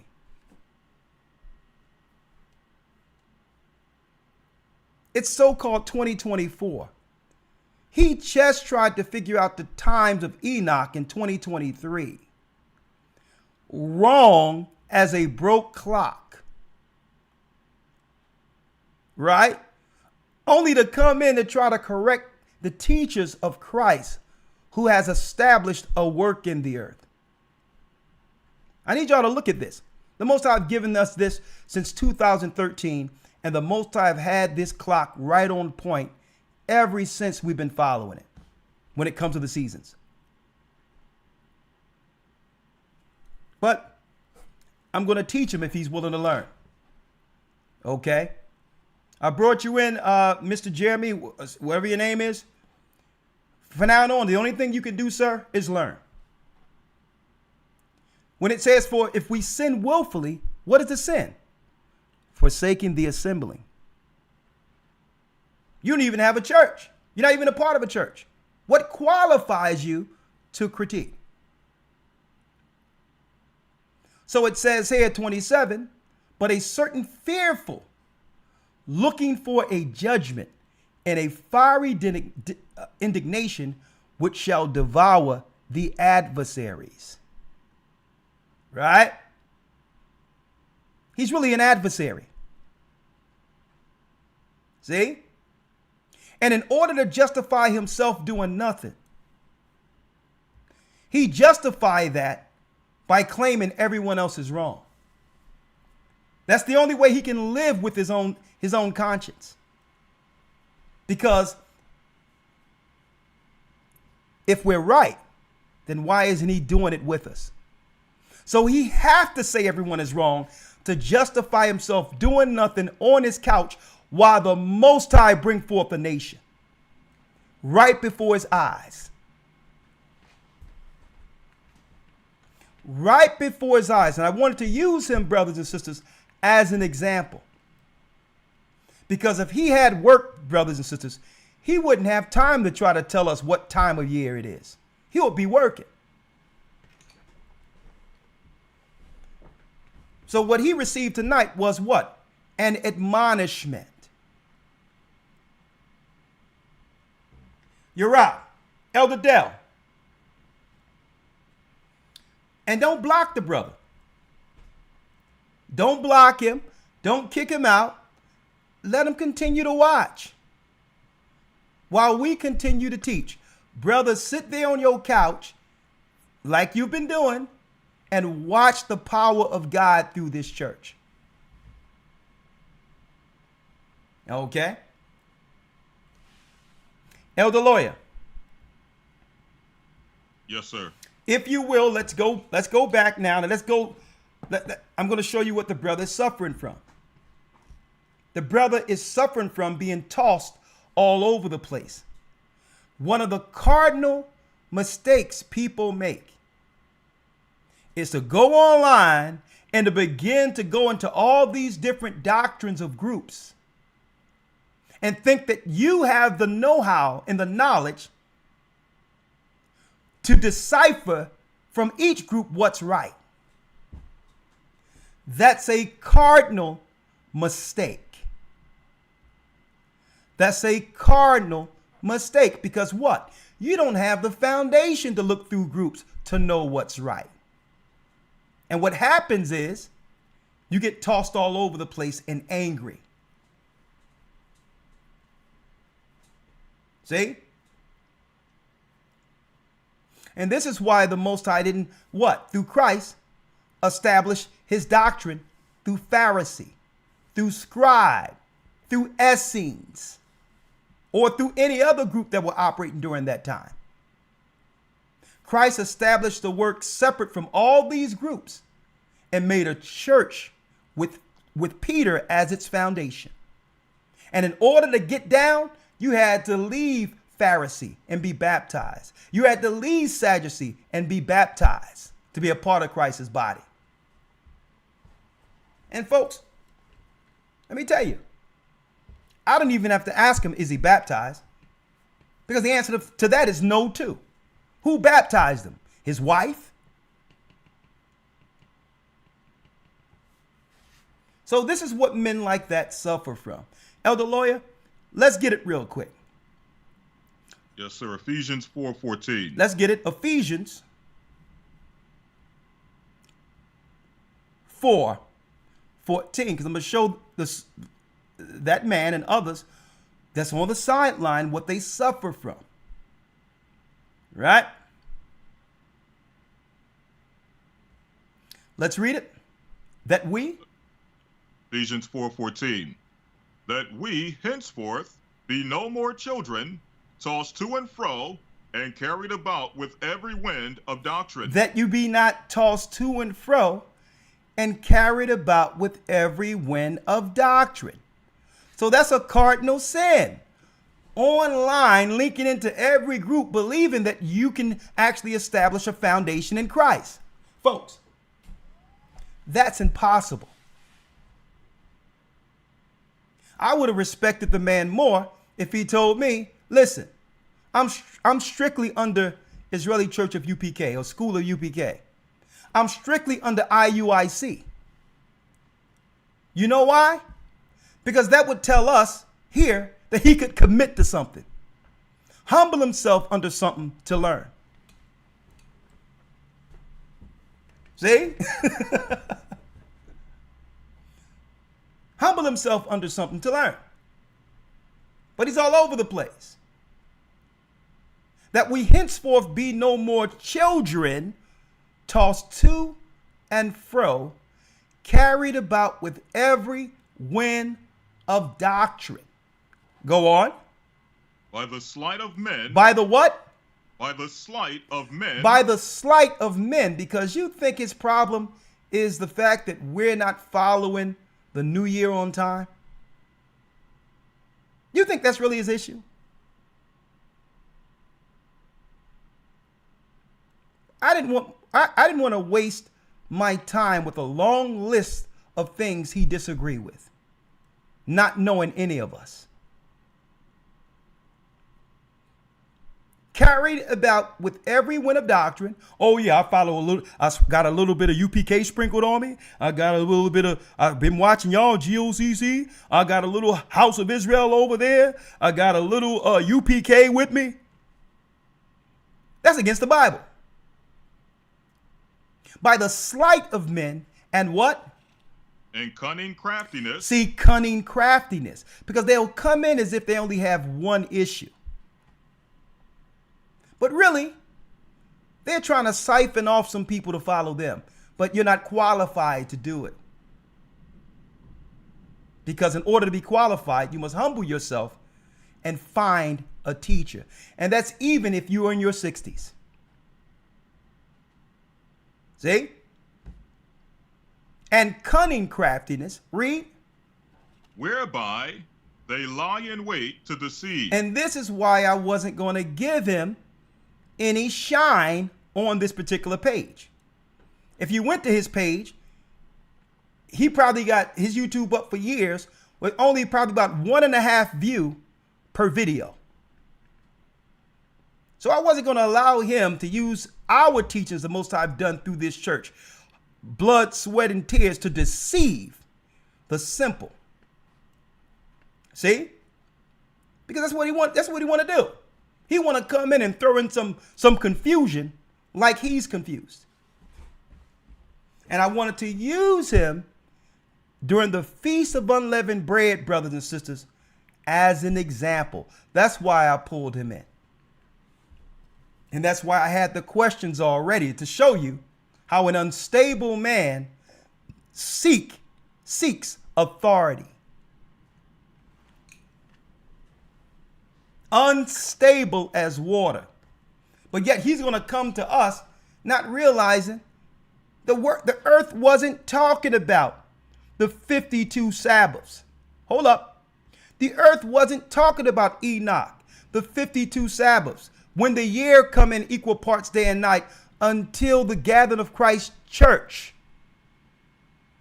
That's right. In our current time, in our modern time, until the gathering of Christ's church presented it to the world in our modern times. No one now it wasn't even spoken about. Everyone was following the Sabbath, how the Jewish people are doing it, strictly using the moon. But guess what, Elder Lawyer? Check this out, Elder Lawyer. And this is why our people can't advance, Elder Lawyer. And I wanted to use this elder man as an example. The Jewish people deceived the Hebrews, who began to follow Passovers according to their calendar. And you don't see none of these guys who have learned the times through us debating or trying to shoot down the Jewish Passover. They're coming to us, who the Most High used to reveal it.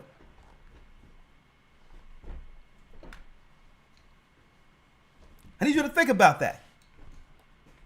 They're coming to us. They wouldn't know about a 364-day schedule through Enoch and Jubilees if this church didn't reveal it to the earth. Now, here it is. Again, I'm going to tell you again,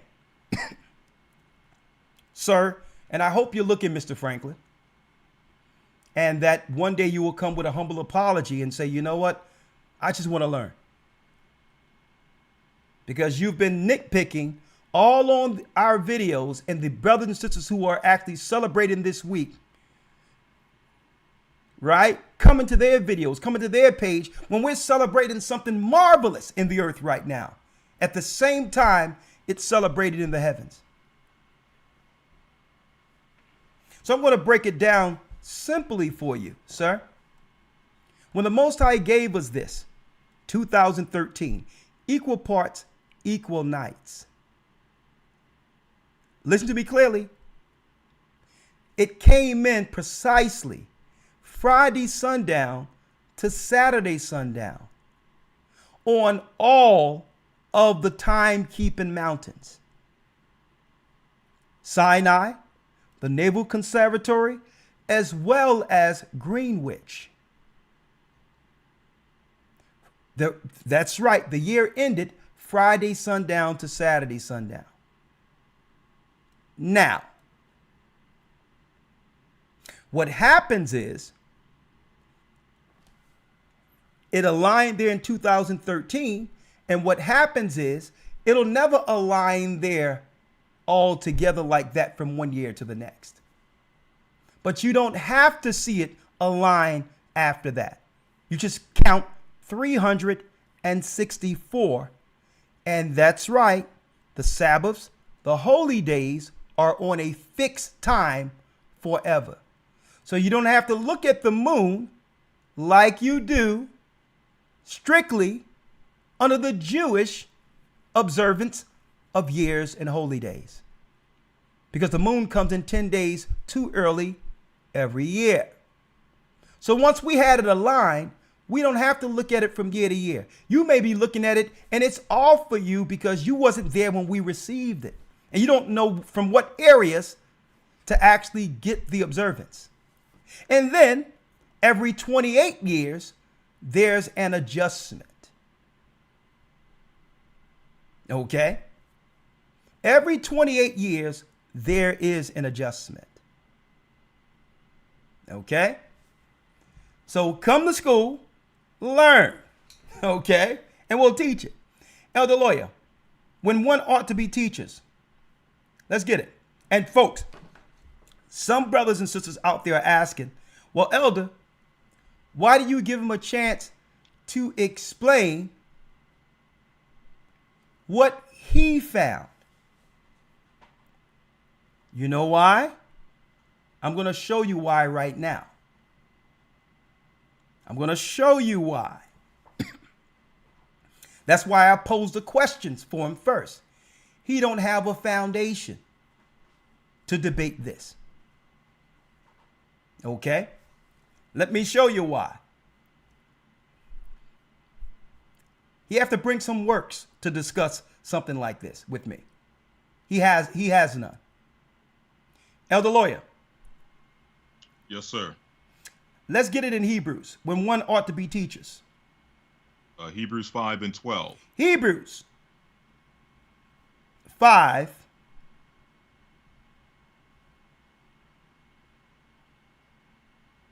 One second. This is why I didn't debate it. Let me get it here.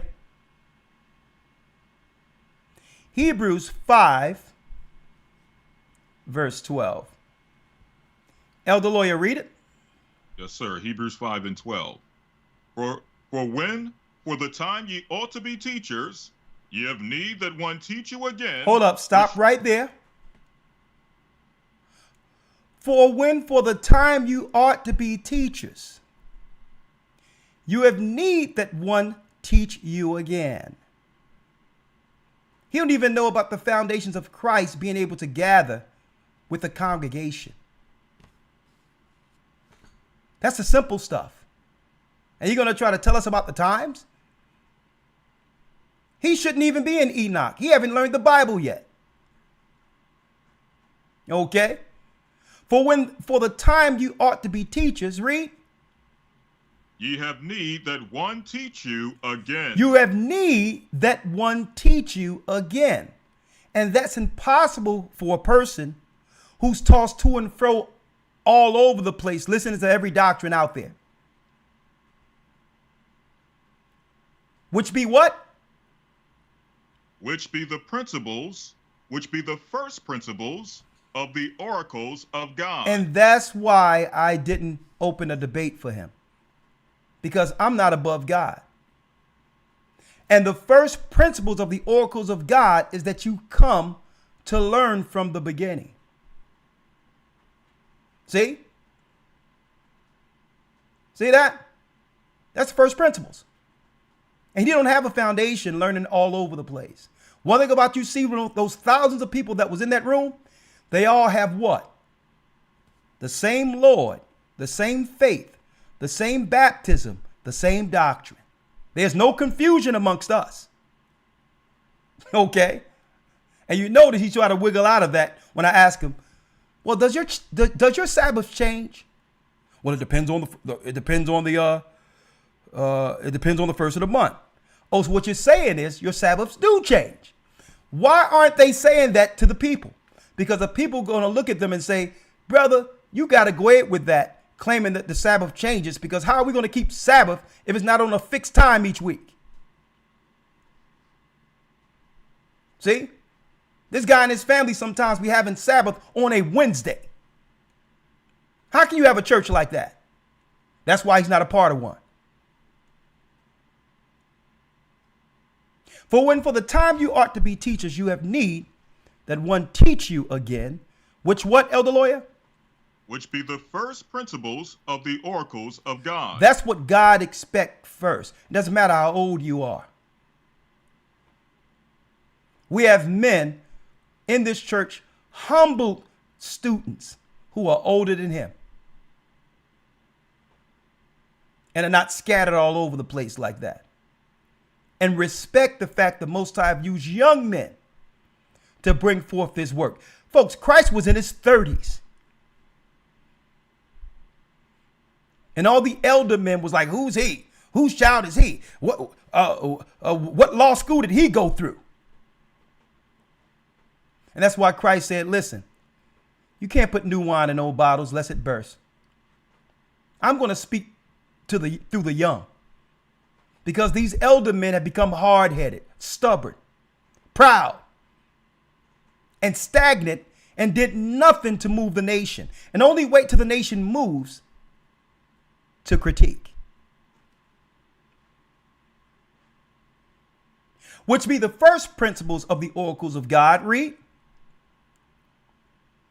Yes, sir. Which be the first principles of the oracles of God, and are become such as have need of milk. And though, check it out. And it says, and are become such as have need of milk. Read.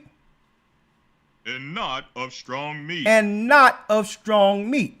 That Jeremy, sir, you're not on the level to go into Enoch and teach anything. You don't even know the Bible. You don't even know you have to be baptized. You don't even know that you have to be a part of a work, Christ's body. It's not you and your family by themselves. If everyone chose to do that, then what of Christ's church? If everyone decided to do church at home, that's backward. Which be the first principles of the oracles of God, and are become such as have need of milk, not of strong meat. How can you say you went to Enoch 2023 a year ago and tell us what time it is, when you should even be in Enoch? You need to just humble yourself and come learn the Bible under one group. And guess what? It don't have to be with us. Join another group, but let them be your teacher, because at least you'll have a foundation. You're not qualified to teach teachers. You are not a teacher, sir. 13. For everyone that useth milk is unskillful in the word of righteousness, for he is a babe. You can be in your 60s, but you're still a baby. Read. 14. But strong meat belongeth to them that are of full age, even those who by reason of use have their senses exercised to discern both good and evil. And see, you have your senses exercised because the Most High gives us a work in Christ. Many people to counsel, to look over, to operate with, to grow not just in the word, but as a nation interacting one amongst another. This is how you get your skills exercised to be qualified in Christ's work. Not next to your closet, in the home by yourself, talking about what you and your family's doing. You're unqualified, sir. The only thing you're qualified to do is critique. So what we'll do is we'll continue our work. We'll continue our work, which is what you're seeing. Let me show you what that work is, sir. Let me show you what that work looks like. Right? Let me show you what it looks like real quick. Hold on. Let me show you what it looks like. Right? We'll do our work. This is our work right here in Christ. Many people came out of the world with no direction, and the Most High led them to this truth, right? So we'll do our work, right? We'll do our work. You're looking at our work, and we'll allow you to do your work. Critique us. And let's see which of us receive the reward from Christ. This is our work. And your work is to critique every other group, because why? They don't qualify for you? Sir, we don't know you.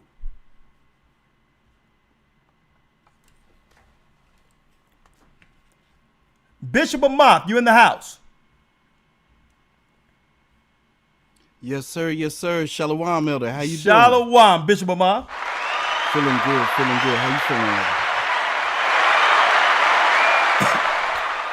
What a blessed Passover. And I said, if you want to come in, give us your insight. What a blessed week, young man. Yes, sir. Oh, yeah, listen, I just had, like Christ and the disciples have to do sometime. Sometimes you got to put a lashing out there. Okay. Because if I was his age, right, in the Bible, reading Torah and Tanakh in Christ, I could only celebrate a great work of young men that Christ have used to do such a thing in this earth. There's no way I can look at that and say, you know what? Let me find an area to hate on God's people coming together. But guess what, brother? It's the same thing when Christ and the disciples were on the scene. The Pharisees would come, and what did Moses say about this? Always with these whack questions from people who aren't doing nothing. You have to be in a work to understand what work is. See? So that I just needed, I brought him in for an example. And this is why I had these questions queued so that people cannot think that, okay, I'm trying to cut him off. No, I wanted you to see how unqualified he was to speak against a work that's in Christ. Floor is yours. Yes, sir. Yes, sir. All praises. Well, it's like I seen someone in the chat. They said, "What a great time for a distraction," because what happened this weekend was something just extraordinary. I do want to say that it was the most beautiful gathering of people all together in one spot. I mean, the love of the brothers and sisters, the respect of elders, the elders, with interacting with each other. Like, I've never experienced something like this in all my years in the church. And I've been to some good Passovers. I mean, I was there when you first came over in the States and did the Passover all the way up to now. And it's a full circle moment for me, seeing, even the brothers that I didn't get the honor to meet, like Brother Raphael and some of the other brothers. But notice one thing, it's the same spirit. Like, it didn't take long for all of us to mesh together. It didn't take long for us to agree with one another. And to see upwards of 3,500 people in agreement with the same spirit of Christ and really, really operating with one another in a spirit of love and humility. There was so much thank yous to, people were telling me, thank you. When you see the elder, thank you.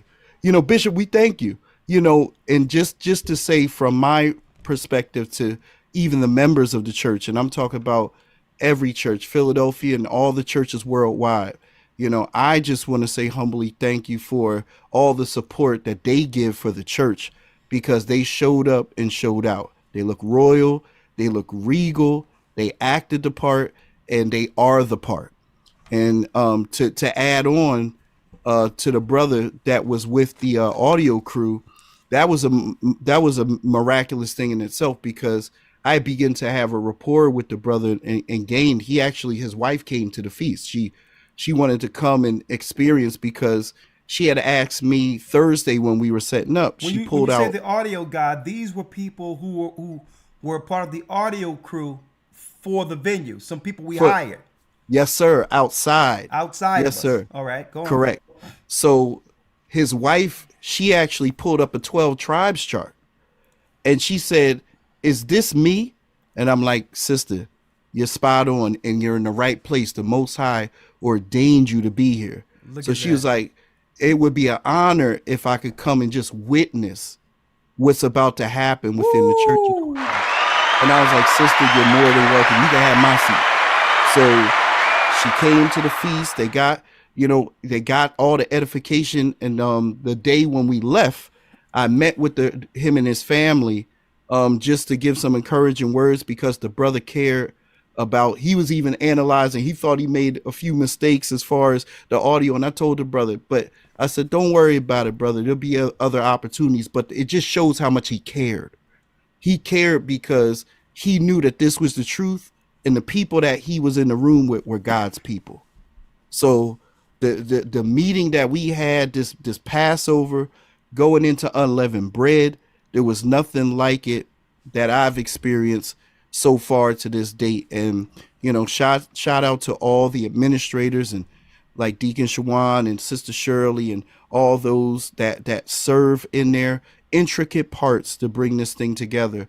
And it's only going to get better and better. I look forward to the concert in June. But that's all I had to say, Elder. Bless you. Thank you, Bishop. Yes, sir. And,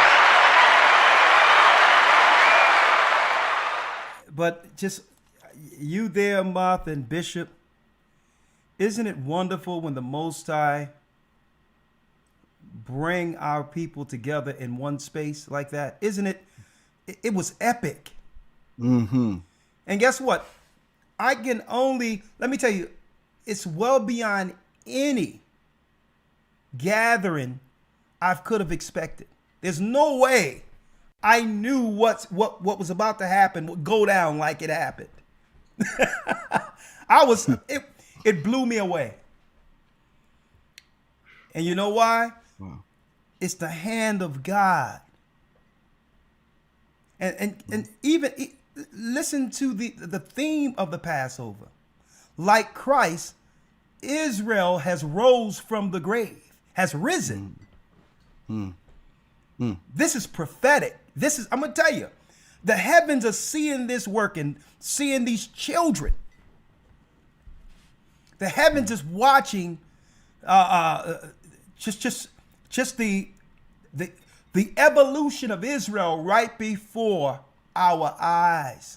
We are living prophecies. Let me tell you, it was well beyond any gathering, anything that I've expected, Bishop. Mm-hmm. And you know what? There was no hatred, no negative spirits. Every church came into the spirit, understanding why we're here. And when the Bible says, put out the leaven, there was no leavening. Right? The leavening is what? Thoughts of wickedness, thoughts of hatred and variances against brothers or sisters. It says, put out the leaven, for we are unleavened in Christ. So that physical leaven is one thing, but the leaven of malice, wickedness, hatred, variances, folks, I ain't feel none of that. There was a peace and calm amongst these people. Let me tell you, absolutely outstanding. And I guess what? I've seen so many brothers and sisters who were children who have grown in this truth. I've seen young men grow into full-grown men,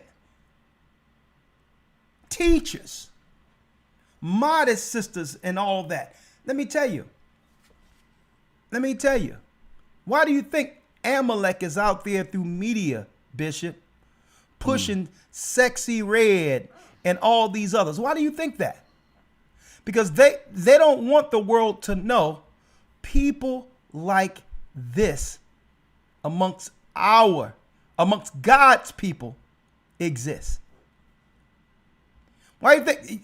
So what they're trying to do is saturate the airwaves, the media, with all of the negative imaging of our people. Folks, the devil don't like this because in so-called 2024, because this doesn't represent the image they're seeking to push on our people. They hate this. Look at the modest garments, the brothers. Look at this, royal garments. Look at this. Look at the sister's modesty, beauty.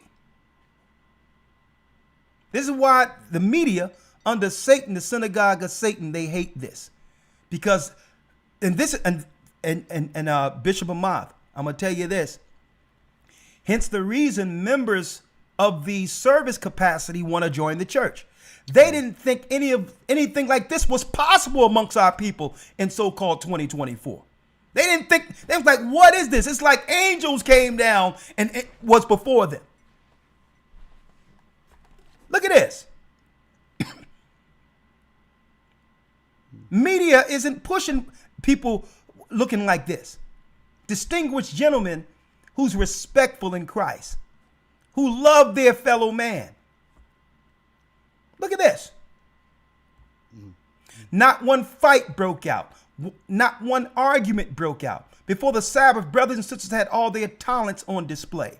Here it is. We're purchasing gifts and all that to give other people from one another. Self-sustaining. Guess what? Not one dime in this room cycled outside of our people. That's an impossibility. The average money in our community, when we spend money out there, it cycles only 6 minutes for us compared to every other nation. And look at this. Not one dime cycled from the outside of us. Look at this. Look at her helping her mama put the headpiece on. See, they're not going to promote this on TV. They'll promote Sexy Red though.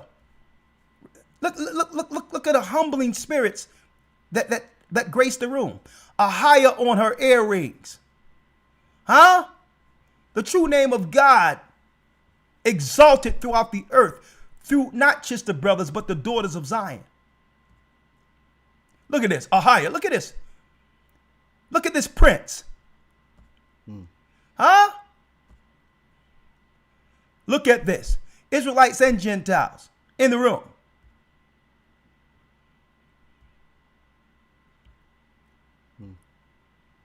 Elated. They were all elated. And folks, it happens every city we do a Passover. It shocks those who are in service capacity. Like, what church is this? This ain't no TD Jakes thing. This is something different here. What is this? Where did y'all come from?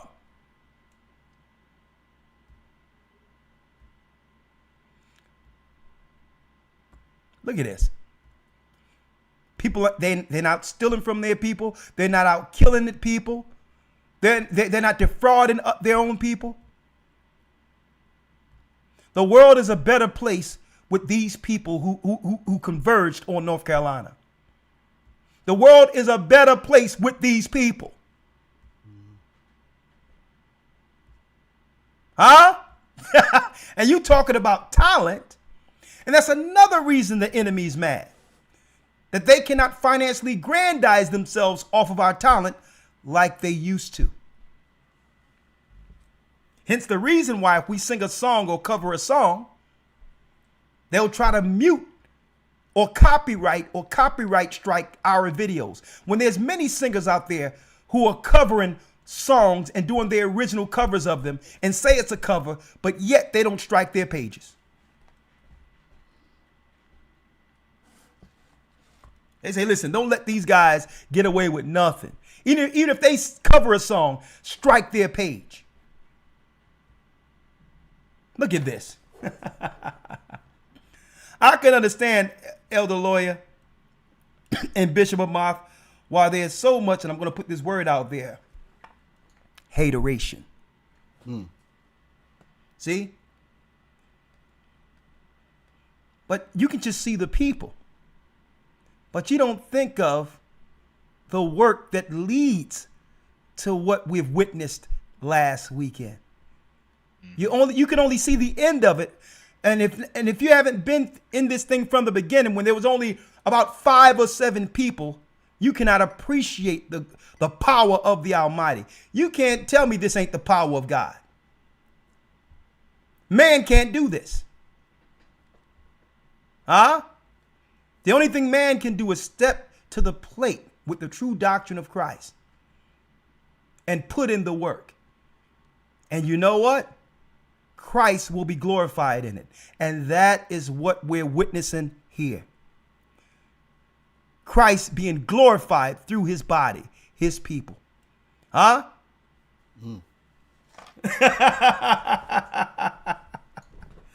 I'll tell you.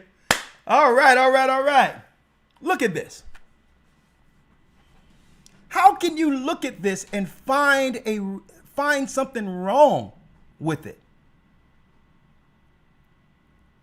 Think about this. We have other nations who are trying to get down, who are not even a part of the church. And they say, how can I get a piece of this? No, it ain't like that. This is a church production. Okay? You can't get a piece of this.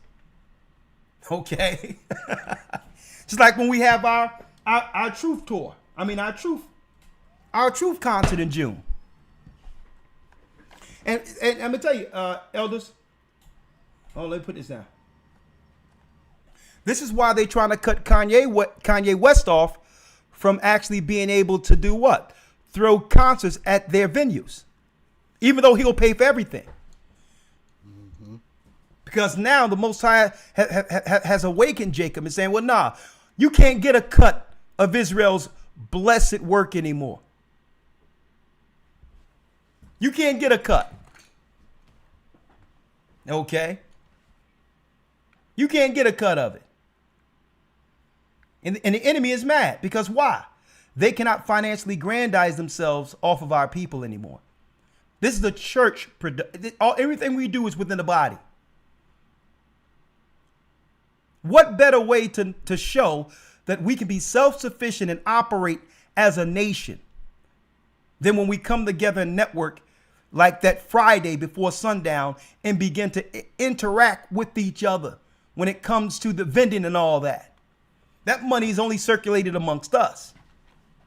So, and we're showing an example of how it can be done. Now, what is the Most High preparing us for? If we can do this amongst ourselves. Well, Christ said what?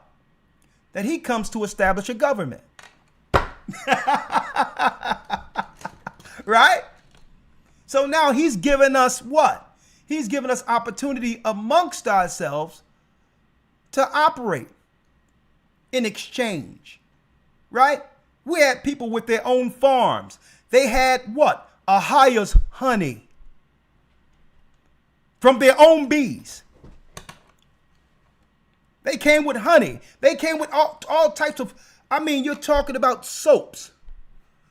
You name it. Herbal soaps out of this world. All clean and organic products. Well, guess what? Guess what? When we come amongst these people in the wilderness, we'll be clean. We'll be clean. We're talking about soaps. We're talking about body oils. I mean, we're talking about, you name it, people with their own farms. This is what a government being raised from the ashes looks like. It's not just going to church. Christ's church is a body. That body is the remnant that will be what? The nation Christ used for government. See, you can't get this in the room by yourself trying to wonder when it's Passover. Now there's more. Look at this. Look at this. Look at the band. Let me tell you, and the band brought it. Out of all the years, man, this band sound, man, it was absolutely immaculate. Mm-hmm. The sounds coming from this band. Look at this. So, of course, the enemy is going to hate. And I know people say, well, Elder, I mean, why'd you bring someone in that can put a damper on things? I did it intentionally, folks, because I want to show y'all what's out there. Who can hate after a celebration like this? That's why I brought him in. To show you what we've always been up against. Why our nation could not advance in the past. Waiting for guys like that who does nothing. Who can't participate in nothing. But can only come at the very end when a work has been established to critique it. And I wanted people to see this is what we're up against. This is what Christ was up against.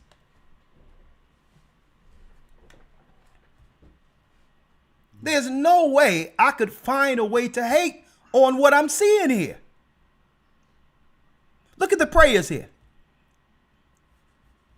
Elder Al came with prayers. When his brother began to pray, the heavens opened, man. Mm-hmm. Who can hate on this? Mm-hmm. We got the fringes. borders of blue, royal garments. Got Elder Lawyer up there all sharp. Look at that. Look at Elder Lawyer. Look at this. A young man that we found on the streets of North Philadelphia at the age of like 18. Looked like he had little pigtails all over his head. Knew nothing at all. And the Most High raised him into what? A serious teacher. Huh? How can you not give glory to such a God, the God of Israel? The other, see, here's another thing, Elder Lawyer. The Bible tell you that what? The Greek seeketh after wisdom, but Jacob seeketh a sign. See, we don't have to convince the other nations out there who see this that what they're witnessing is something beyond this world, because they got enough wisdom and knowledge to know what it takes to organize something. They can look at it and say, you know what? I don't need a sign from heaven. They can look at it, the other nations, and say, I don't need a sign from heaven to know that the Most High is doing something with this work here. They can see it.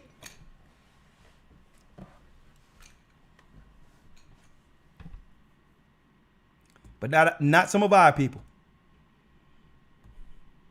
Look at this. Look at our people. Stage 360 all the way around. Look at the young babies here. Look at the young babies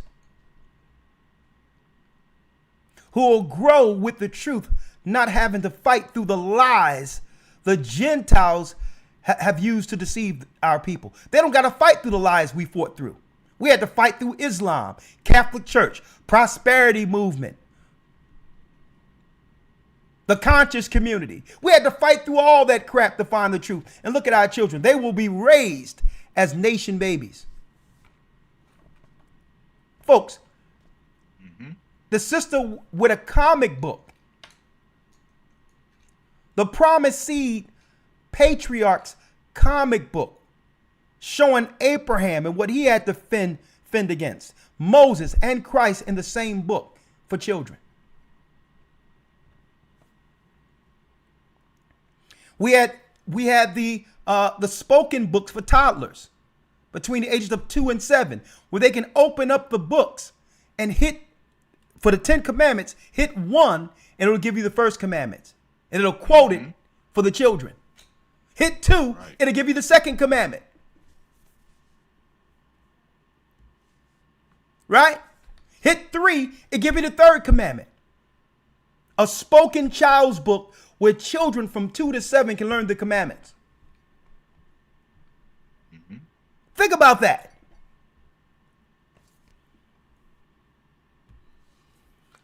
Look at this. Look at this. Look at this. Look. Tell me the mom and dad didn't deck out this prince here. Huh?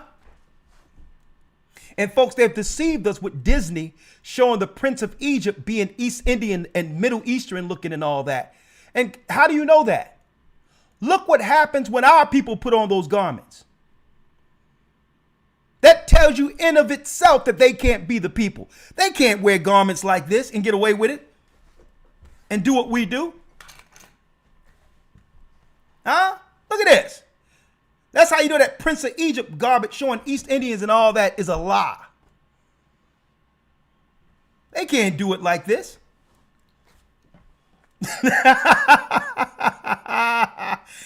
Folks, let me tell you, the enemy is seething. Because these are the children who will correct the world. You can't be in school with this guy talking about, gender neutrality. He gonna set it straight. He gonna tell you what a man is right out. Right? Like, listen, I'm not playing with y'all foolishness up in here. Okay? Look at that. Look at that headpiece right there. Hurting the game. Huh? What you want? Huh? What you want? So I can understand why they hating. Right? All right, let's open up the calls real quick. 515-605-9327. Bishop, you have anything to say before you go, or you good? Nah, Elder, I just want to say thank you to everybody again that attended, showing up and showing out and being royal. And, I just want to say personal thank you to you, Elder, and all the elders of the church for just hosting the event and having us to come out. And, even for me to have opportunity to host and, participate in the event. It's a responsibility. It's a blessing. And, it gets better every year. So I just want to say, man, what a blessed opportunity to be able to serve an event. And with that, Elder, I yield. Bless you. Thank you, brother. You can let yourself out. We're going to open up the calls real quick. Elder Lawyer, hold on. I'll let you out. You let yourself out. Thank you. All right, let me open up the calls real quick. 515-605-9327. Elder Lawyer, hold tight. We have Elder Ramar. If you would like to say something, Ramar, you can come on in. All right, I see you there. Right? All right, hold on. Elder Lawyer, 1 second. I'm going to just pull in the call real quick. Yes, sir.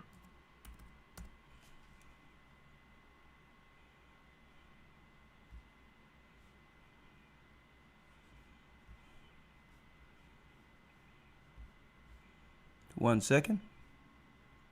I just added in 1 second. And yes, we're back with the Academy. We are back. Yes, we are back this coming Sunday. 1 second.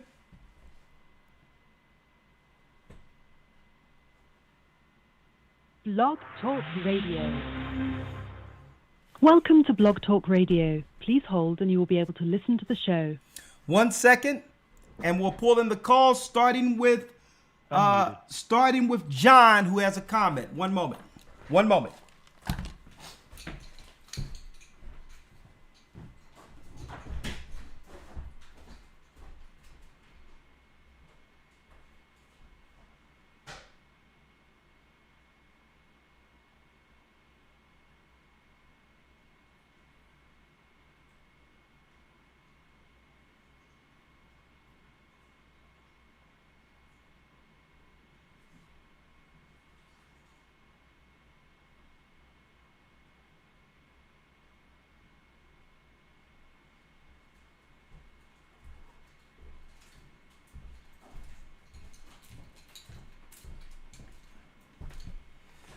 All right. Thank you.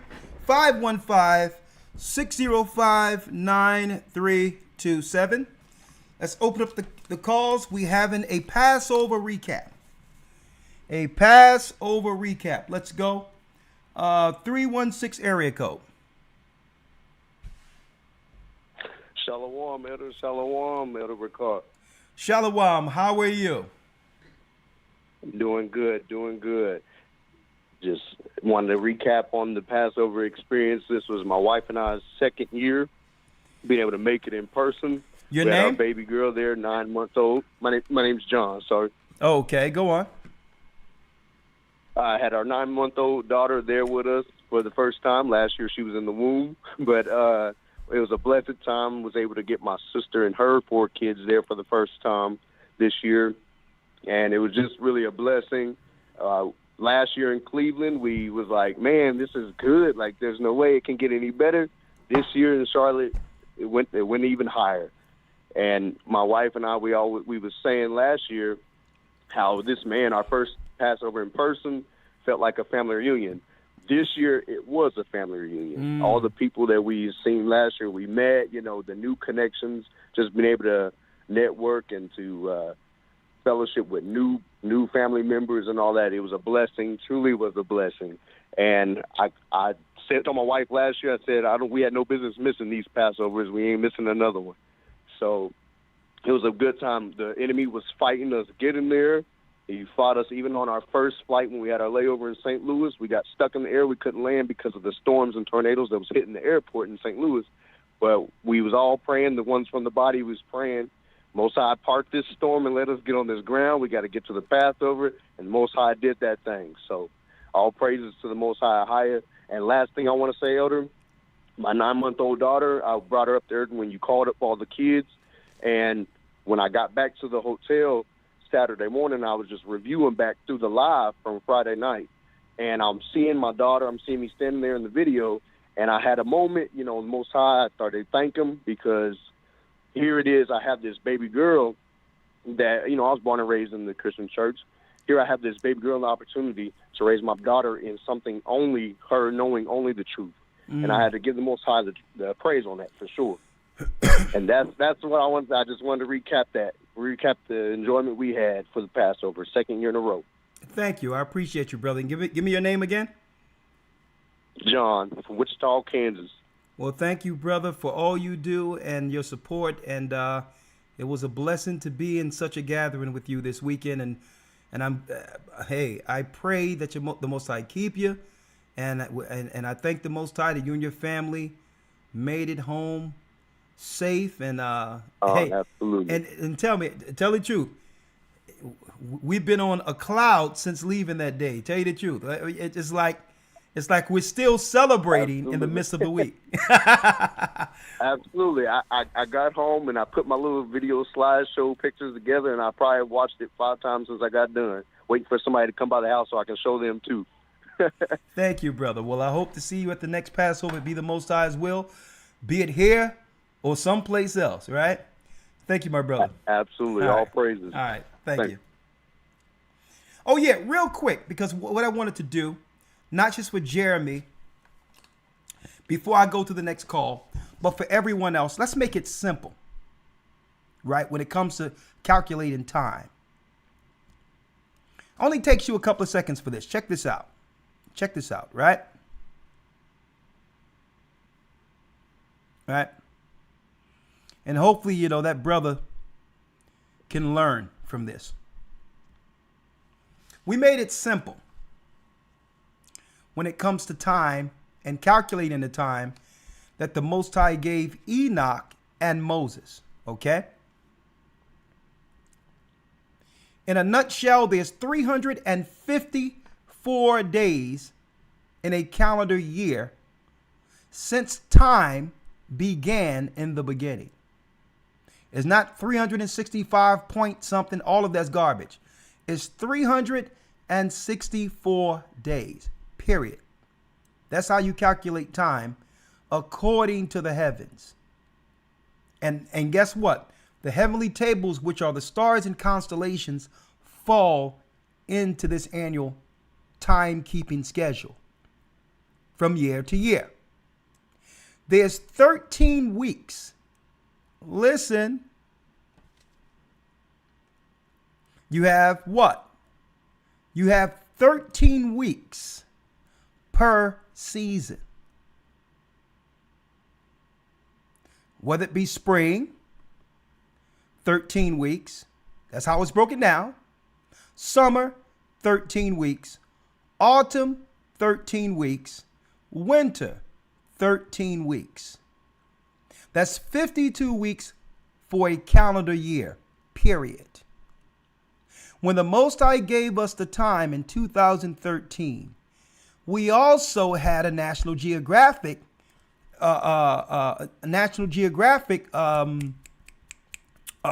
editorial piece that broke down that the Catholic Church lied to the people concerning time on purpose, so that they can have what? So that they can have their spring solstice fall on a Sunday every year in celebration of the goddess a star for Easter. The goddess a star for Easter. So they did that intentionally. Right? When the Most High gave it to us, it was equal parts day and night on all of the mountains that was scheduled. Greenwich, Saudi Arabia, as well as the Naval Conservatory. Okay? So since he gave it to us where they all align, there's no need to adjust it every year. Now, when it says new moon here, it has nothing to do with the moon. This is new month, which means it's an intercalary day separating one season from the next. You have 4 of them.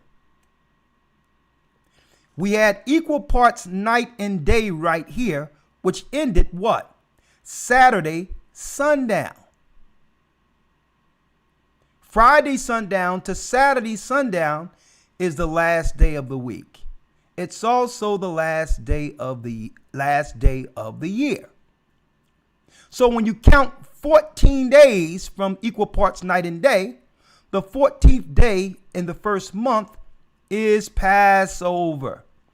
14 days from winter. It's quite that simple. And that's why our Passover doesn't fall when the Jewish people do it, because they're doing it wrong. They're following the moon only when the moon followed the sun, which is a solar, what? A solar clock. You cannot have a clock that operates with only one hand. So they're going off using the moon alone. So 14 days from the winter, according to the time given to Moses and Enoch, is 14 days from the end of winter. Period. So you got 13 weeks, 30, 30, 30, 31. Then it goes to summer. 30, 30, 30, 31. Right? 91 days. 30, 30, 30, 31. 30, 30, 30, 31. 91 days. 91 days per season. 90 days, and then the new month, which they call the new moon, don't have nothing to do with the moon in the sky. It's a different Hebrew word. It separates the seasons and divide them into quarters. So now, which means it's impossible for that calendar we have to be wrong.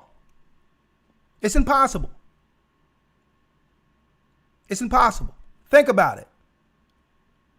The last day of the year ends on a Sabbath. Every year. So how can the calendar be wrong? And the Sabbaths is from Friday sundown to Saturday sundown, which means every high holy day fall on the same day every year. They don't switch. They had a fixed time every year. Doesn't matter the holy day. It's at the same time, same day of the week every year. Hope I cleared that up for you all. Now let's go down. So I cleared that up for Jeremy, who the brother who came in, who just recently started looking into this with no experience or time, no experience of what those scriptures are saying. So I made it simple for you. 13 weeks per season. Right? We've been keeping time. The Most High have given us this since 2013. We've exposed this truth and we've shown this to the world for those who want to learn it.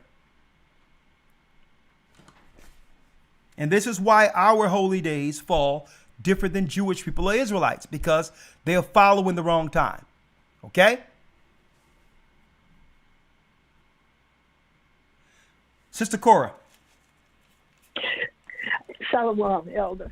Well, Shalom. First of all, I'd like to comment, as you were talking about calendars, I just like to point out that, I was looking at the calendar on my cell phone and computer and everything else, and they talk about the days they talk about. When you click on a certain day, it shows the days for Ramadan, Diwali, and every other crazy thing. It doesn't mention anything about, it said nothing about our Passover or our Purim or anything like that. We are completely ignored on all the calendars that they publish out there. So it's good that we do have our own calendar for that reason. So, but like I said, God's children are the children of the world. That's the way we're treated. You're right. On this. And right. And I'd also like to mention, you said that it was in 2013 was when you really got the real calendar, got the time together. And I'd like to mention, but how, what a coincidence. That's the same year I learned the truth. That was September of 2013. A friend of mine sent me an email. She sent me the video, the 12 Lost Tribes Found. I said, what a coincidence, the very same year. Yeah. But, yeah. Mm-hmm. And, that's pretty much, I'll save my questions for later because I don't want to, I know y'all started late and I don't want, to go on. I'll save my questions I had for later. I just want to make that comment. Mm-hmm. Well, thank you. Okay. So you didn't make it. You didn't make it to the Passover. Did you watch the Passover? No, I hope to make it. I hope to make it next year, and I'll try to bring my granddaughter and my great granddaughter possibly. Okay, great. Hopefully, yeah. Okay, shalom. Shalom. Thank you. I appreciate it. Yeah. All right, we got the sax player in the house. Shalom. Shalom, Elder. How are you, sir? Y'all sound good this weekend. Y'all sound good. Yeah, Torrance, he got us together. I think that they want nothing but copyrights. They're gonna try to figure out how to do that. What we did, because we didn't do the same thing. We put some added hot sauce in. They wasn't doing on their record. Oh yeah, with those punches and stuff. Torrance did a good job, and we worked hard for months on this music and stuff. To get that all together and have 17 different musicians on one accord is something else. It sounded good. It sounded excellent. But go on. When we did the first song, "Come Down Almighty," I felt the Holy Ghost drop down in that place. I just felt the presence. I said, "Wow, what's that?" And I was just looking at Mike Macchiala and laughing and stuff. He's talking about, "Oh man, Earth, Wind, and Fire across the street." I said, "Okay, now you ain't going over there because I know somebody in that band that's an acquaintance of mine that helped the band from Cleveland. And then they won a Grammy, and I helped them too." I said, "Don't go over there. They be trying to steal you and me. Just stay over here. They ain't got the pieces we got. Now stay over here." Oh yeah, Earth, Wind, and Fire. Earth, Wind, and Fire were playing at the Omni Theater across the road from where we are. But I tell you, it was something else going on where we were. I tell you that. Yeah, I know. But I would take a chance and bring a young buck over there with me. It's all good. Talking to Philip Bailey and them. Oh no, I ain't talking to them, man. Man, that's over with. I'm brother, with the church. Y'all sound good, brother. Y'all sound good. And we're gonna go ahead. I know I'm gonna say it just was a grand gathering all together. It was such a blessing. What say you? Yeah. I just wanted to give condolences to James. We had lunch together with Torrance and the two guitar players and Sister Cola with her husband. I got to hug him. I got to talk to him. When they did the thing, the Billboard Awards down there in Dallas, and Torrance let me come down there and play. Hey, I got to be with them and eat with them. They're beautiful people, man. Beautiful. Oh, yeah. All of them. Them people in Dallas are very special. Yeah. And Torrance is special. And I'll give a shout out to Sister Rebecca with the choir. She did an excellent job. And Sister Shirley also. Yeah. These people and Bishop Amon, I don't know, man. That guy, he's a knight in shining armor. Those clothes, man, he be wearing there at Bishop Amon. I'll be waiting to see what he's going to wear. Every Passover. Hey, did you see REI and his brother? Look like they stepped out of them two. Like they stepped out of an episode of the Game of Thrones. They had fur coming down. I like Israel. Okay, no one do it like that, right? But thank you, brother. But I just say one last thing. Before I came here, I was practicing and everything like that. I had to go to the hospital. I had cramps all over my body. I went to the doctor. They take my blood. They did X-ray my chest and my ribs, and they said, "Oh, ain't nothing wrong with you." Good. Get to the Passover, everything's okay. Elder Bishop Amon said everybody went through something, but we got there. There it is. So anyway, my wife, she drove all the way down there. I've only drove 2 hours. She drove 5 hours. But guess what? When we left, I drove all 7.5 hours. Wasn't nothing wrong with me. Look at so that. I know who that was.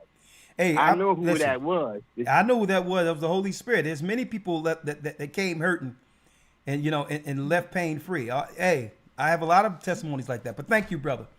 And thank you. God bless you. And I'll see you in June. my brother, see you in June. let's do it. All right. With James Brown. There you go. Okay, all right. Yep, we're going to have the first Gathering of Christ Church Truth Concert this coming June. We have someone, I think, on Skype, it sounds like here. Yes, hello? Shalom, Elder. Shalom. How you doing? This is Officer Ryan Shalom from Vegas. How you Checking doing, in. my brother? Oh, I'm doing blessed, Elder. I'm doing blessed. Man. What a Hold on. blessed path. You got a lot of noise behind you there. Are you amongst people or? Yeah, I got some visitors here at the house too. Let me just quiet them down 1 second. Hey guys, I'm on live with the elders. Take it down a little bit, please. I'm on live with the elders. Just take it down a little bit. Thank you. All right. Tell everyone I said shalom, but go on. Yes, I will. Elder Ricard says shalom. Yes, Elder. Man, all praise to the Most High. Yeah, just checking in from here on the West Coast. Just viewing the recordings because we were also at the Passover out here, and man, what a blessing! Okay. An honor to host it here in Las Vegas under leadership of Deacon Bakar Malakabad and the administration and the team out here did an awesome job. We had the congregations come in from Washington, from Arizona, the whole of California. We had people from all over coming in too. So All it praises. was a blessed gathering out here too also, Elder. Man, and just watching the videos and the recap from on the East Coast, man, what a blessing, what a blessing, what a blessing.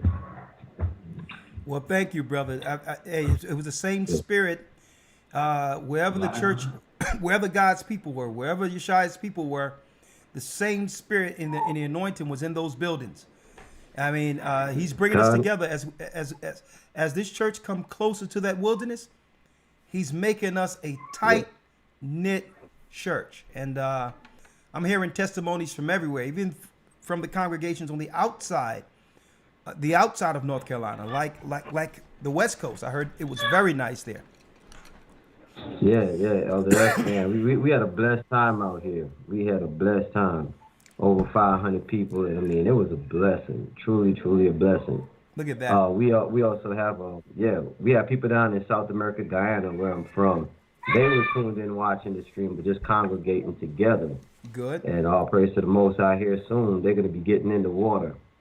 So the Most High is working, waking up the people. I even had a mysterious call from a brother I went to school with over 20 years ago, high school. Yep. Apparently he worked the venue that y'all were at in the Carolinas. And he knew I was a part of the church, so he called me out of the blue. We haven't spoken since high school, I would say. Look at that. He was asking me, was I coming down? Yeah. People are paying attention. That's one thing I've noticed. Elder, we post our things on social media. We tag each other. And, with friends and people from school, they see these things. And so he knew I was a part of the church. He had called me out of the blue to see if I was coming down there. Okay. And I was like, no, we're going to be out here on the West Coast. But he was there in the venue, and he got a chance to see. So I'm going to be touching bases with him to see how it impacted even him, something that you were sharing with our Bishop Ahmad also. So all praises. Just keeping up the work. Yes, all praise to the Most High. Double honors to you elders out there, the leadership, and we just got to keep grinding. That's right. Double honor. Hey, brother. And Deacon Balas is here visiting me. That's him in the background. Tell Balas I said shalom. And I'll see you all soon enough, okay? Bless you. God, Elder. All right, bless you. Balas, Shalom. Shalom. All right, we have Kavan with a comment. Kavan. Shalom, Elder. How are we doing today? Shalom, how are you? I'm doing well. And yourself? I'm blessed by the best, and his name is Ahaya. Talk to me. That's right. So, I just wanted to call in because, man, from Passover to Passover, because I've grown up in this truth since I was a young kid. I'm still young. I'm just 17, but I've seen the growth, Elder, from Passover to Passover and from year to year. And it says that the Most High is really working with us, because it says back when during the time of Peter, when the apostles were trying to preach and the Pharisees were trying to hey, why are you guys doing here? What Gamaliel said, what? He said, if it's of the Most High, let it come to naught. But if this keeps growing, this is of the Most High. Because from year to year, like, I say like 11 years old, my dad, he brought me the Hebrew calendar. And I learned that thing. And I'm telling you, it's been on point ever since. It's always been consistent. There's no leap year. There's no extra day here. There's no this. Every year it keeps consistent. This is how I know this is the true calendar. And like at the age of 12, I joined my first Hebrew Bible Academy. And it's like, man. I got to give you an applause for that. Go ahead, young man. Yeah. Since 12, this young man have joined the Hebrew Bible Academy. Go on. And it's like I just seen them grow. I seen my friends, my kids, the peers, everyone growing up. And because I'm in the New York body, and it's like all the people all around me, like they give me my wisdom, they give me my understanding, they give me everything that makes me the man that I am today, or the young man, I should say. Okay. And it's all thanks to my dad, because he's the one that brought me into all of this. He's the one that pretty much taught me everything under the guidance of you, under the guidance of the elders. And I'm telling you, elder, it was a blessing this year to be at Passover 2024, man. It seemed the growth of the people, new faces, meeting new people, seeing old faces from different congregations. This is the walk that I want to walk in. This is the truth that I see myself enduring unto the end. Because why? Because the growth and everyone coming together as one nation, that wasn't something that was so more seen back in those days. The black men coming together as one. And now we're seeing that fulfilling in prophecy in Ezekiel 37, the dry bones. As you said during the Passover and the Saturday evening lesson, the dry bones is us. We are waking up. The children of Israel is coming back to the Most High. And that's all I really had to say, elder. Young man, hey, you're gonna give this world some trouble. Do what you get. You've been in the academy since the age of 12, brother.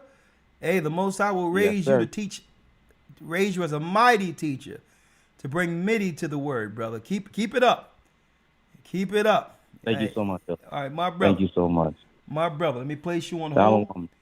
And I want the older brother who is listening, Mr. Franklin, hear what the young man is saying, Mr. Franklin. 17 years old, been in the academy since 12, grounded in the word, and actually been following the times and all of that because he was willing to humble himself as a babe to come to the full knowledge that will qualify him as a teacher. That's how it's done.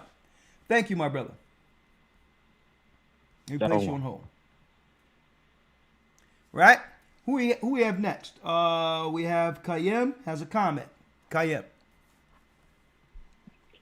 Oh, praise the higher elder. How you doing, Captain? Oh, praise. Yes, sir. Pretty good. Elder, shout out to Elder Aubrey. Y'all get well, Elder 300. We praying for you.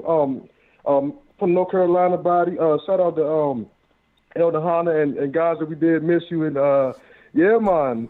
Elder, oh man. I wanted to start off, Elder. It started raining the first day, so I'm so glad that the body got a taste of what was brought to North Carolina. Elder, I had someone told me to bring my umbrellas. Elder, I was making sure that, if I had to get wet, I would have to make sure that, people get to their cars safe. Elder, man, the security was working with each other. We had umbrellas. And, and once it finally, the festivities, was getting going, the rain just cleared up. And, Elder, I always keep my radio, so I brought my radio. And I had the radio, so we was able to, I was able to play the radio downstairs amongst security, so we was able to hear and do communion very good. And Elder, I would like to say about your performance. Oh man, Elder, Elder, I gotta give it up to you, Elder, sir. Thank you, my brother. Oh man, Elder, sir. Oh my goodness, that was, and you was right when you said that people will be turned around if they leave. Oh my goodness, Elder, man. You're talking about praise the Most High gave us talent on top of talent, and sir, we thank you so much for your work, sir. You are so appreciated. All praise to the Most High, Elder. We thank you so much from the bottom of our heart. And no matter what, the love that's in this church, We love you so much, Elder, that we know that we have to give praises to the Most High by way of Yeshua, having the Holy Spirit, and we're going to make sure that we know, everybody know that our Elder, all praise to the Most High, is the best man to be able to give this truth out to our people. And I'm so glad that we are able to witness what we witnessed this week, Elder. It was nothing like this. And I went to my first Passover last year, but I was watching it previously. And thank Elder Hana, he had a ticket left for me, and man, it was wonderful. And I'm gonna turn up, Elder. I'm gonna always show that energy. And I met Deacon Hazak, and I took a picture with Elder 300, and you know what I mean. And I definitely going to see you next time if it's the Lord's will. And thank you so much, sir, because that performance was just amazing to see that the Most High said, you know what, now, sir, we know that you can make it in the industry, but you know what? I need you. You know what I mean? And you heard the calling, and you've done what was needed for the body. And all praises, Elder. Thank you so much. Oh, thank you, brother. You know, I walked away from the music, but now I'm in crisis industry. I like that better. Thank you, Yes, my sir. brother. You know Yes, what? sir. Hey, a moth. That's a T-shirt. Crisis industry. Huh? Thank you. Thank you, my brother. Yes, sir. Yes, sir. Wow. And what did we experience? What is it? How can this be quantified out of the Bible? One might ask. Well, we, according to the Bible, the prophets are a living prophecy. Wisdom of Solomon, the 5th chapter and the 1st verse reads, "Then shall the righteous man stand in great boldness before the face of such as have afflicted him, and had no account of his labors." At the very end, we'll realize, hold up, these people have been using us. We're going to use our gifts for ourselves. And we're going to stand in boldness and say, well, nah, you will no longer use us like a battery only to be discarded. Then shall the righteous man stand in great boldness before the face of such as have afflicted him, and made no account of his labors. And listen what the Bible says, that what they'll think when they see it. When they see it, and that's what they seen with our people converging on North Carolina, Vegas, and different parts of the earth, in Jamaica, Canada, over there in the UK, Middle East. When they shall see it, they shall be troubled with fear, terrible fear, and shall be amazed at the strangeness of his salvation, so far beyond all that they look for. Folks, I think, Elder Lawyer, can you put that on mute? I'm on mute. That's someone else. That's someone else. Let me see. Is that Ramar? Hold on, let me see.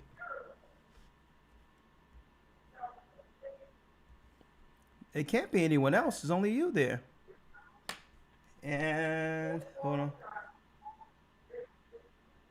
Hey, Ramar, can you put that on mute? There it is.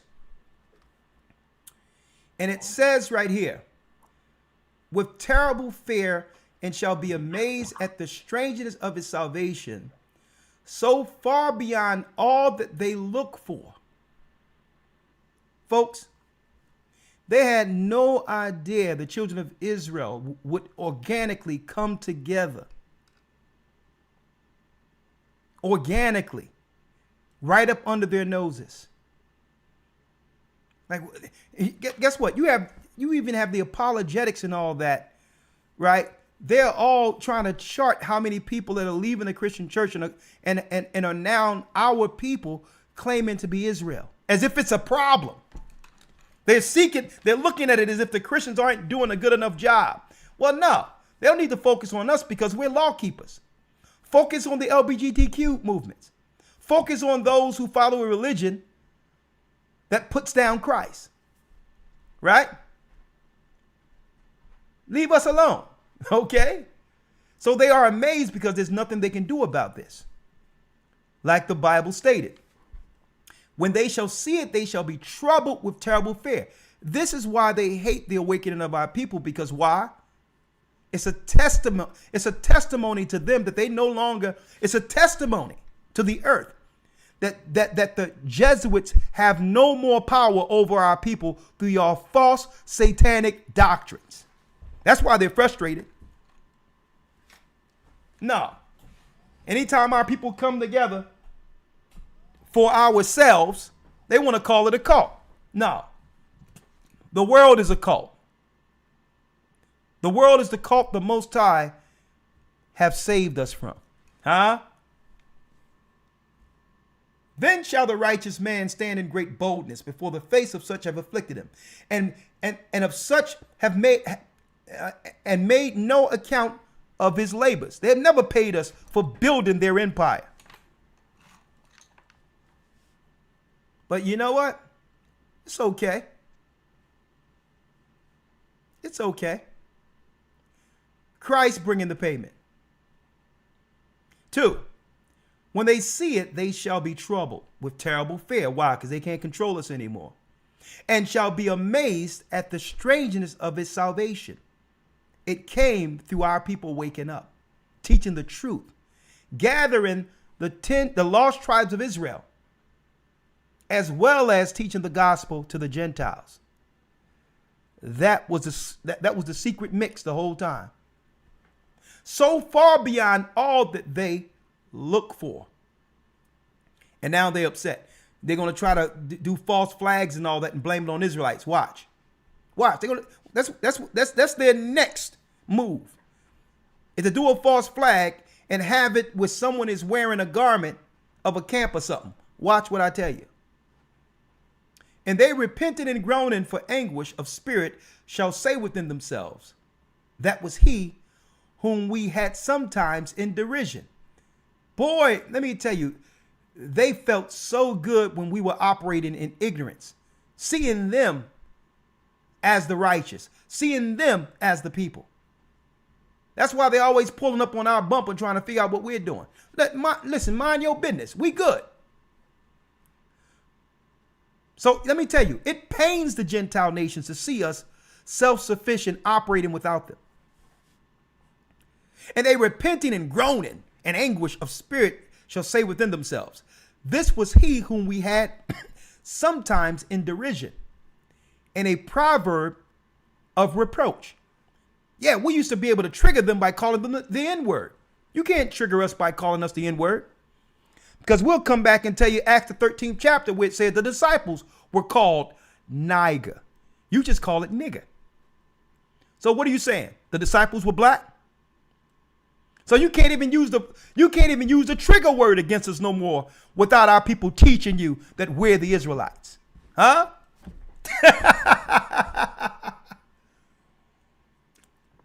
They used to love being able to trigger us. Oh, you look like a monkey. Oh, I don't know. When you look at a monkey, they got those thin lips, and if you shave their hair, they don't look like us. So they can't even trigger us with their old proverbs, their old bywords, and the words they used to use to trigger us. Right? You look like a monkey. I don't know. Monkeys got little noses, thin lips, and when you shave their hair, I don't think that looks like us. All right. And then it says at the end of it, they're going to call themselves fools. We fools accounted his life madness and his end to be without honor. They thought we was going to what? They thought that we were going to stay on the bottom, trodden down forever. They thought that we were going to, they thought that we were going to stay on the bottom. Woe is me as victims. We're like, no, we're no victims. Nah, we don't need your help. Okay. We don't want to hear the underprivileged line anymore. So that you can come in and just do what? Come in and destroy from the inside. We good. Then it says, we fools accounted his life madness. This is why the media is trying to push debauchery amongst our people, like Nas X, Sexy Red, when they represent only a small minority in our community. This is the devil throwing everything against the wall, hoping it will stick. What I seen last week at the Passover, that's the true image of God's people they fear. And then here's the thing I want to bring out. Then they're going to say, how is he numbered amongst the children of God? And how is his lot amongst the saints? The Pope lied to us and told us that the white people were saints, that Mother Teresa was a saint. Yeah, in order for them to lie to us, they had to lie to you. They made you believe that Christ was a white man. So you're going to look at it and you're going to look at that Bible again and say, you know what? These are God's people. Right up under your nose. Let me tell you, if they knew that this would be the outcome of our people having that Bible in these churches, they would have taken the Bible out a long time ago. The only reason they kept the Bible in play is because they made people believe that they were the chosen. As long as they can use it politically to be the authority, guess what? They love the Bible. See? And this is why I'm glad the Most High did this and had them believe that, yeah, we're the people. We're going to restore ourselves after the World War II back to Israel. They were playing this Bible character the whole time, only to find out at the very end that they are Edomites. An entirely different family outside of the chosen. Huh? Let me get the next call here. Barbara has a comment. Shalom, Barbara. Shalom, Elder. Oh, yeah. I have watched. I'll tell you right now, all of your postings. Sister, I'm going to tell you right now. I'm cooking right now, but let's go. Let's go now. You say. Yes. From the time you arrived to the time you left, I have watched every video 3-4 times now. It's like being there. It made me feel like I was there. And all praises to the Most High. Next year, I'm trying to be there. Oh. It was awesome. Awesome. Thank you. We welcome you. All praises be to the Most High. All of those names that y'all call Aria and all, I got to see their faces. I got to see who some of those elders were that y'all talk about. And the honoring of the elders, y'all's dinner, it was wonderful. And Thank you got to do something for the wives. No. We already said that next year we're going to have a scenario not just for the men, but for the women too, for the wives and all that. But we had to establish it in order first. But yeah, that's coming. Because they were awesome too. They were awesome too. There's no way we can do it without the help me. But we're going to give them the honor too. I am so proud. I'm so proud to be part of the GOCC, and I'm so blessed to just have ran across you in 2020. I'm telling you, it changed my life from then to now. It's awesome. All praises be to the Most High. I hope to see you next Passover, right? Yes, you will. Yes, you will. I told your phone, the guy that answered the phone, I told him I was starting to save today. Okay. So I'll have my money to come. My husband and I will be there. Thank you. We'll make room. Awesome job.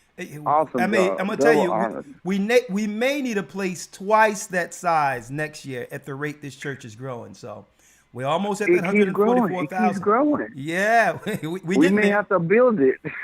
Hey, we may have to get a big place somewhere by itself.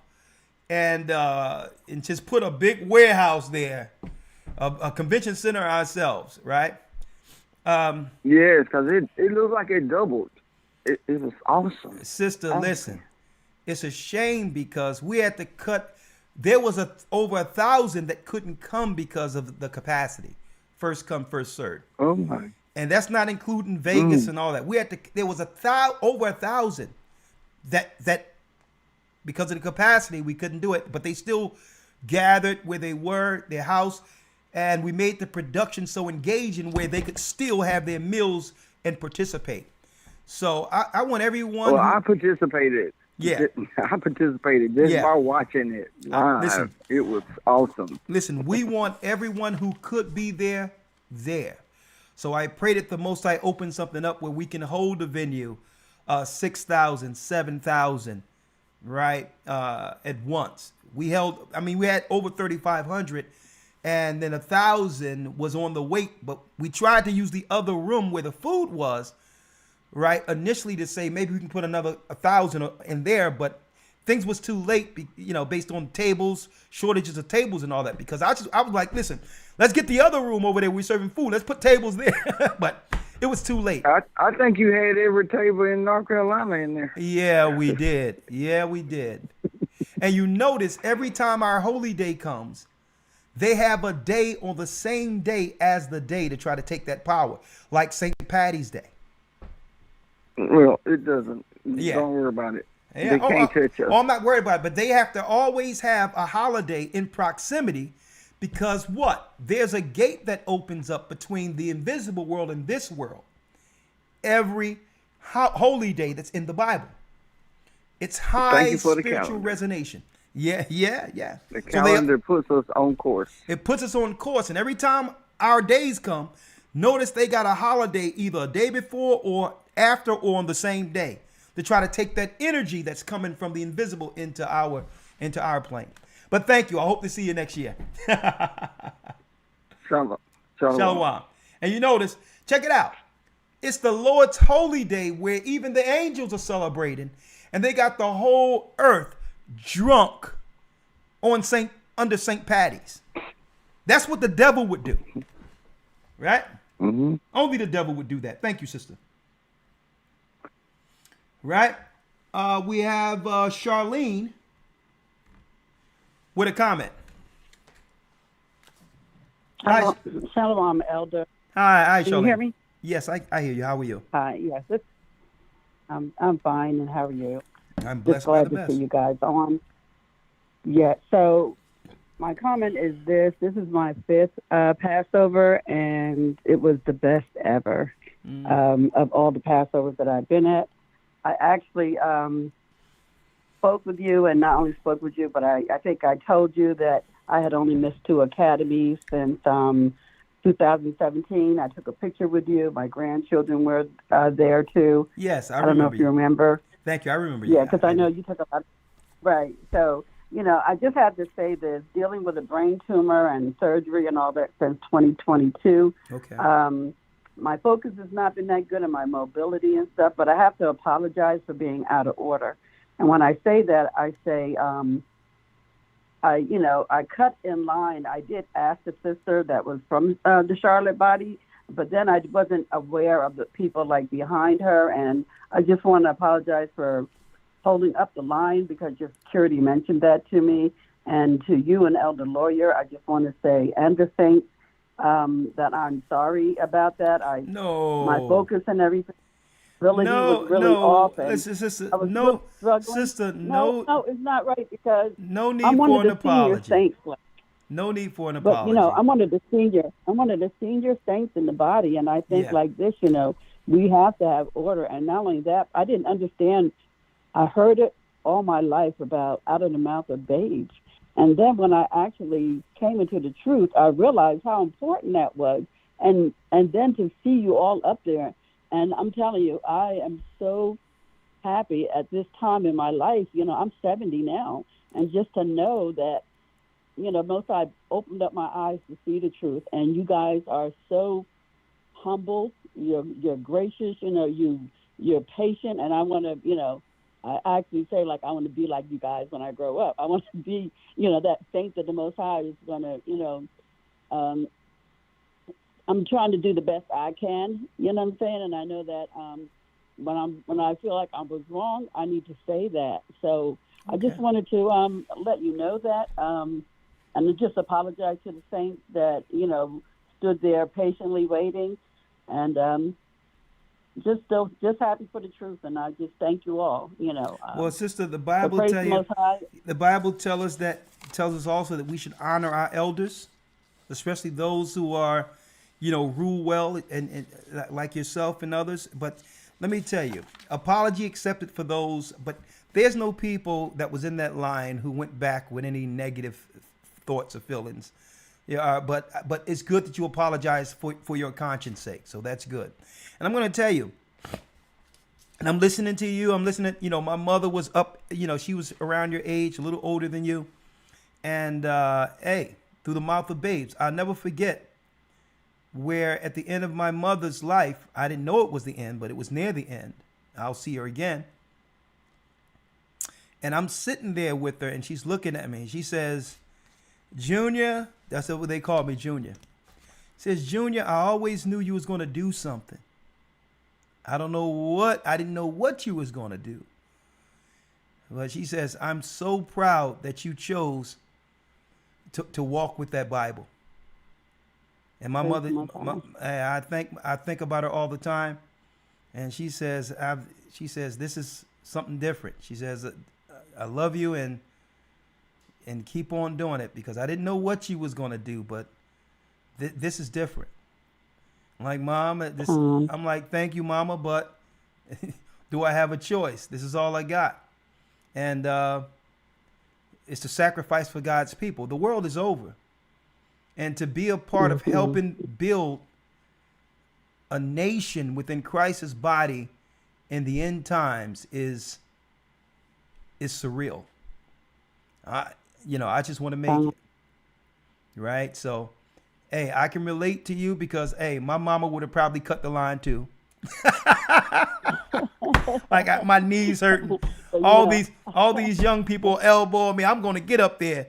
So listen, no harm, no foul. All is forgiven. All right. Tawada. Bless you all. All right. Bless you. All right. Go on. Blessings.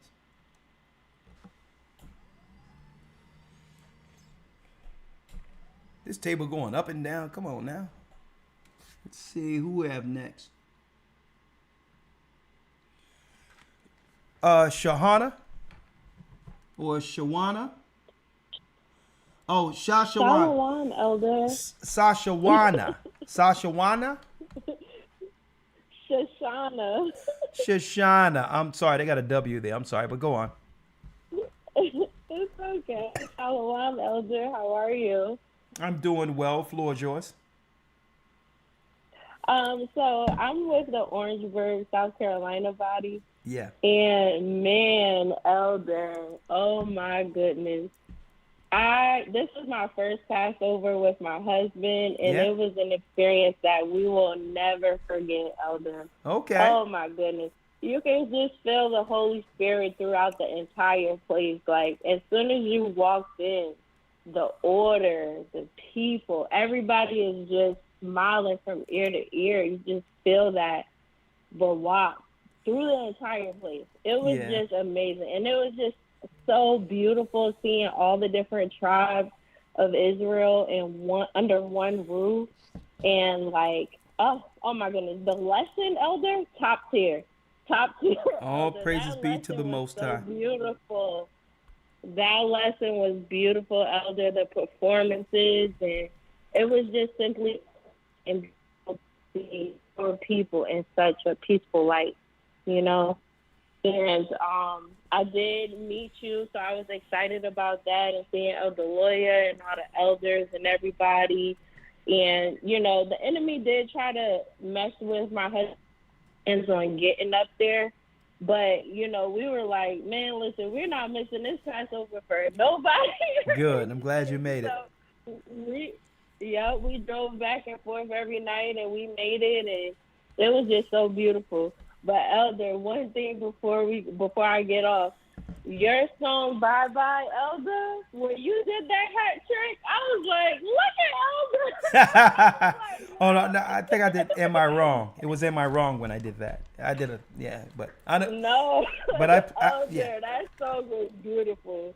Thank you. And man, when you hit that high note at the end and you got to the wilderness, I was in tears. Like, man, he hit that high note like that.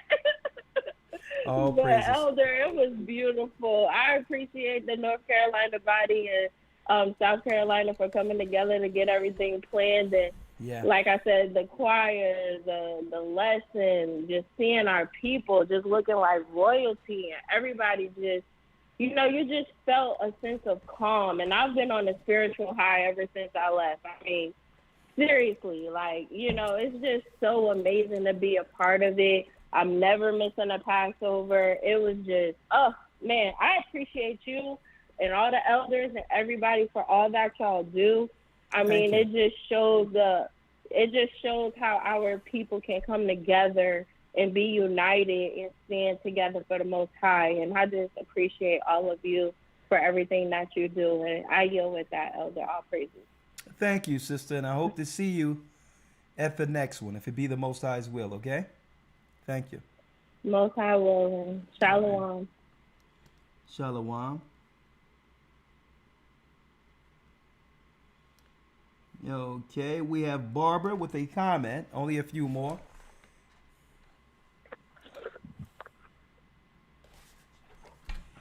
Yes. I had my comment. Yes, Barbara, you have a comment? I had my comment. Oh, I'm sorry. Okay, thank you. Going down, only a few more. Kay has a comment. Kay. Shalom, Shalom, Elder Rakar, How you Elder doing? Lawyer. How you doing, Kay, from the I'm other doing side of good. the pond? Yeah, I'm doing good. It was my first Passover that I made, actually in the flesh. Oh, you went And you went to the I was- Passover in the UK. Yeah, in Birmingham.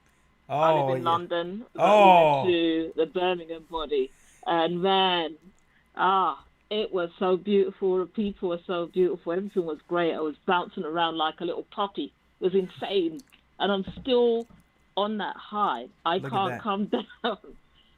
But a couple of weeks, 2.5 weeks before the Passover, I had a crisis, sickle cell crisis.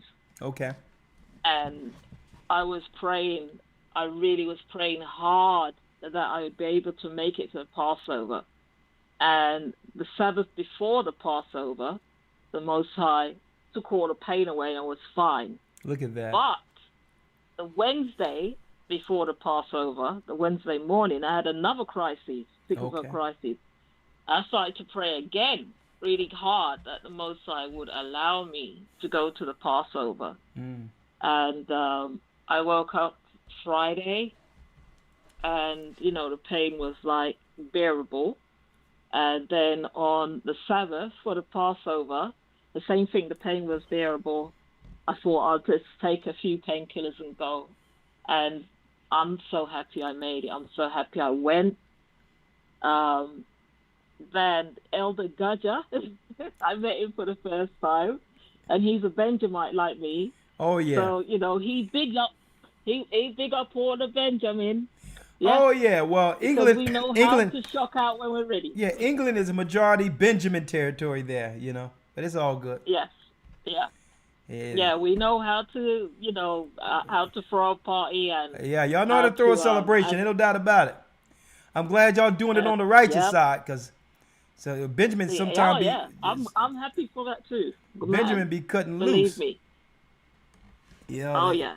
I didn't even care that I didn't have any family or friends with me because, I met people that I've been speaking to for years on the Zoom Look at with that. the Birmingham bishops. Praise the Most High. Oh man, I met a woman from Switzerland. There were brothers from Ireland there.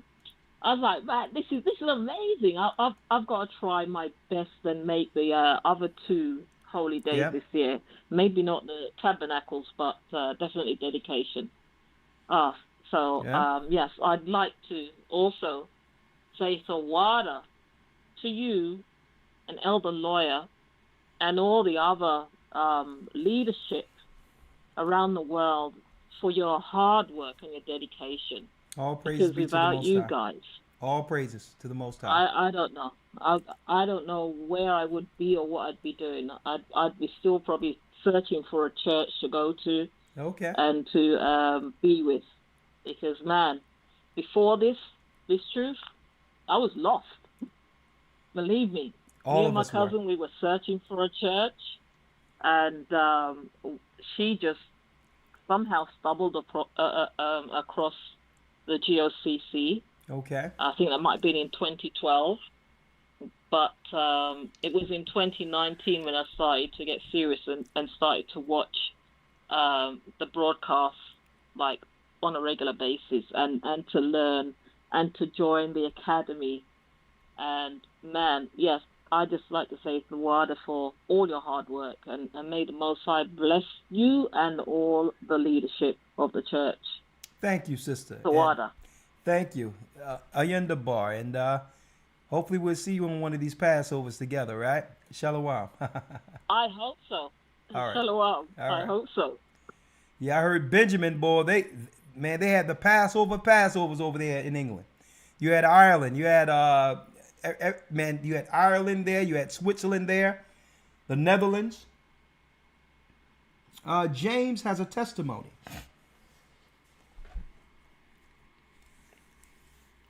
Shalom, Elder. Shalom. Shalom. Let me get your testimony in before this thing cut out on you.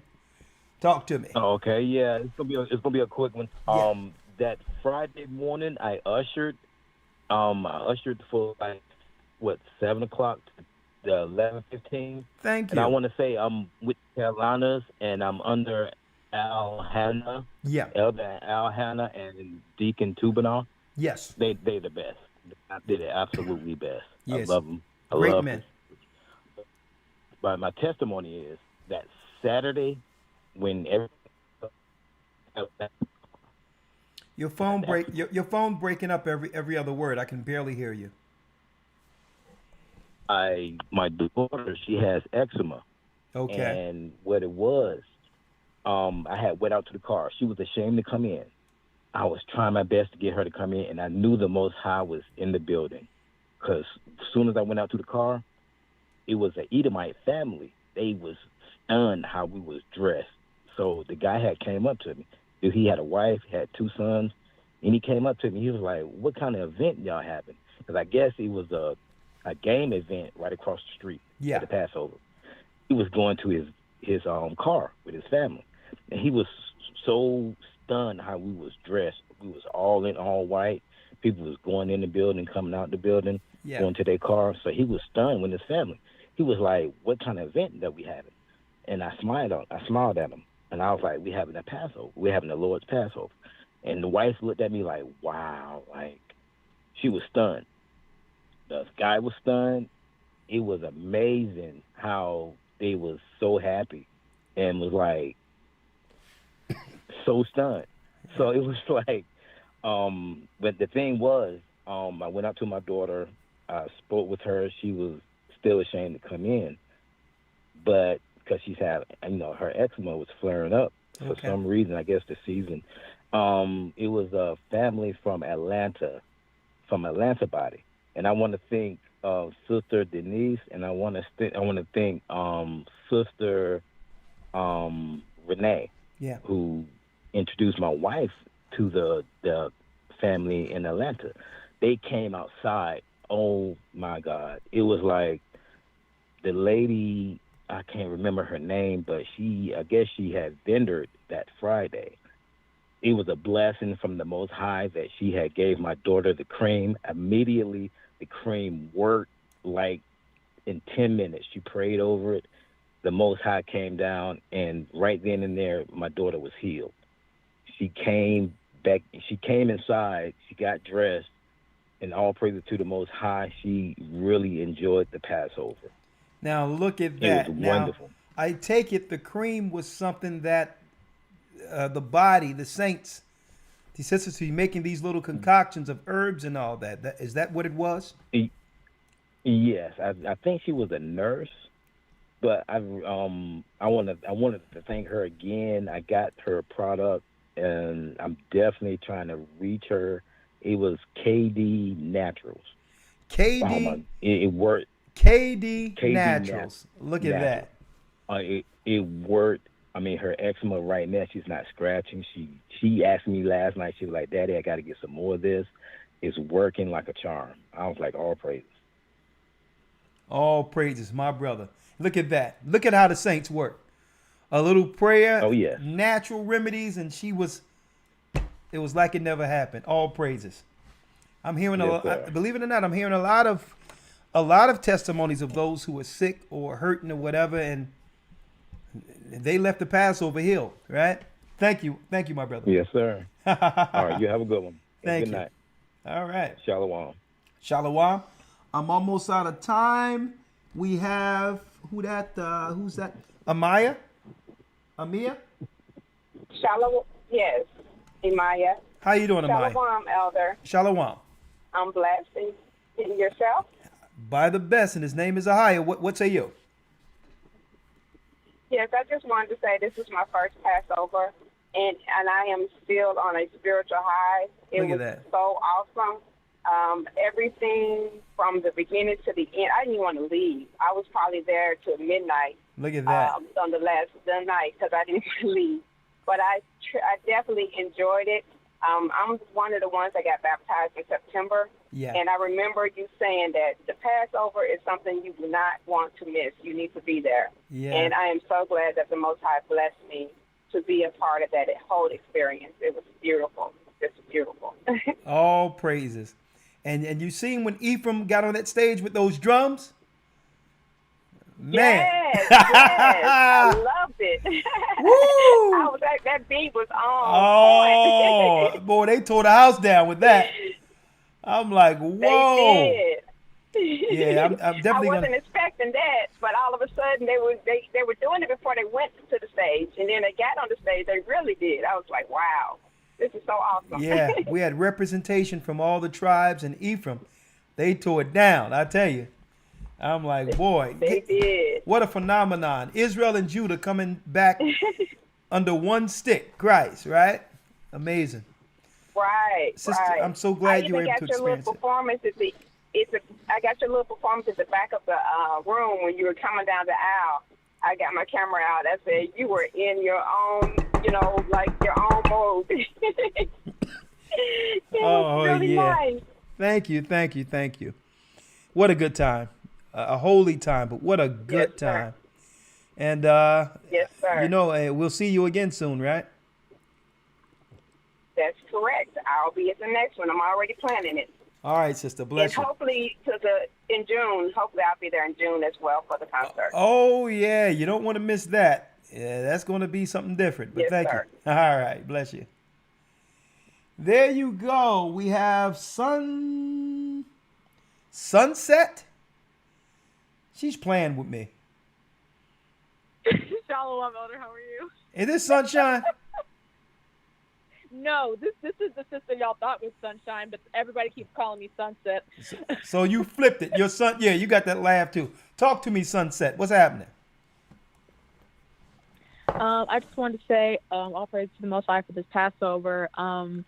This was actually my 7th Passover. Look at that. And my very first one was actually in North Carolina as well. It was the one in Raleigh. Oh, okay. And it's just been, as I've gotten older, I've learned to appreciate more like what the Passover means. Because I know, like when I was younger, it was just like, oh yeah, we're going out of town. But now that I'm older, I'm really starting to come into, I don't know how to explain it. Because after communion on Saturday afternoon, there was just like this high in the room, like a spiritual high in the room, and it's just I haven't been able to come down from that since. Look at that. And I think that's just the best part about Passover is just experiencing that communion with Christ and like really taking that moment to appreciate what it was that He did for us. Yeah. And everybody, I'm from the Cleveland congregation, so we was all in the back like, yeah, let's go. But it was a really beautiful experience, and everybody was coming over and talking to us like, yeah, we would have had it in Cleveland again, except y'all had all the snow. Yeah. Oh, believe it or not, we came this close this close to having it in Cleveland again. But the Most High, but I'm gonna tell you, I'm glad it happened where it happened. The weather was just right. I mean, just everything. It's where the Most High wanted it to be. I'll tell you that. And it was perfect. Yeah. And I'm hearing the same testimonies with the other Passovers. The one we had in Vegas for the West Coast, over in Canada, Toronto. You had hundreds there. You had about 500 to 600 over on the West Coast. We had thousands upon thousands where we were. I mean, you had the upward number, probably 1,000 or more, somewhere in that around the UK with all the body that's there. London. I mean, man, the Most High is, hey, we're inching quite close to that number. I'll tell you that. Before the Most High sealed these saints, right? Well, thank you, sister. And like you said, at first it was just a get together, a way to get away, and a mini vacation. But when you come of age, you start to realize the significance and importance of what that Passover meant, with Christ being our Passover. And yeah, so. And I wanted to actually magnify that with the lesson. And I believe that carried over to what was going on amongst the body when I was like, listen, we're here because of Christ, right? Right? So it was his sacrifice that have given us this opportunity to gather his body. Right? We're part of his body. So, yeah. And you see that young... I was 15 at my first... You was 15? Yeah. Remember when I had that... I was 15. I'm 21. Remember when we had that young little boy there? He had to be nothing but 4 or 5 years old. And I said, what you want to do when you get older? He says, I want to do the work. Yes, sir. Woo! Boy, I see why they're trying to get rid of our people and have our women choose to get rid of these children before the Most High put his spirit on them. I can see why they're trying to do it, but hey, but guess what? They didn't get us. They didn't get Moses. They didn't get Abraham. They didn't get Christ. And the Most High didn't allow them to get us. And guess what? We're here. Blessings. The living. Calling back Israel. Yeah, that's right. Bless you, sister. I said he's calling back Israel. Ahayas gather in Israel. The Arabs and Africans told us at gunpoint. All right, last call for this evening. Sonia has a comment. To gather our wives and children, then sold us. Shalom, Elder. How you doing, Sonia? Hey, I tell you what, my voice is coming back. Man, I killed my voice this weekend, I tell you. But it was worth every let me tell you, it was worth every scratch on my throat. It was worth it. Talk to me.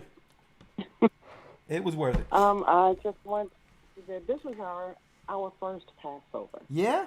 But yes, it was our first Passover. I was baptized in 2018, and I started watching GOCC online in 2016. Okay.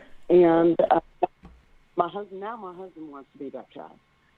But we came to the Passover, and it was wonderful, absolutely wonderful. I love the sisters that I met. Everyone was so kind. It was just beautiful, absolutely beautiful. We walked in to Sabbath, Passover, and I just felt so light, and everyone was so pleasant and it was just wonderful. And then we walked actually into the room where, the tables were set up, and my husband looked at me. He said, "Do you feel that?" And I looked at him. I said, "Huh?" He said, "Do you feel that?" And I was like, "Yeah, I do." It was just light. It was kind of regal. Yeah. And it was very spiritual. And it was just wonderful. I just want to say Tawada. And we don't want to miss another one. We said that on the way home. Well, sister, when we come together like that, the angels encamp round about us. The Bible. That's right. Yeah. The Bible. The angels camp round about us. So when you say you can feel it, hey, we weren't alone. And we was one with the heavens. Yeah. We were one with the heavens, celebrating while our high priest from on high, Christ, did the ceremony from heaven. So yes. Yeah. When I walked in the room, sister, I felt the same thing. You know what I felt? This is what family feels like. Everyone, yes, absolutely. Everyone in the room felt like they were actually related to me. Yes, yes. I even felt the lady at our table. Yeah. Yes. That's the way I can quantify it. It's like even if I met a person for the first time, it's as if we were family the whole time. Right? Yes. So yes. That's how I can quantify it. That's the power of Christ. Because don't forget, when Christ sent his body in the earth, these are the spirits that were with him in the beginning. He's just gathering the spirits that were with him from the beginning. And he brings that to our remembrance. That's why we feel so comfortable with one another. We're family. We're family. One body. Yeshua is king. The water. The water. Well, thank you. Well, as the world come crumbling down, Israel rises. Thank you, sister.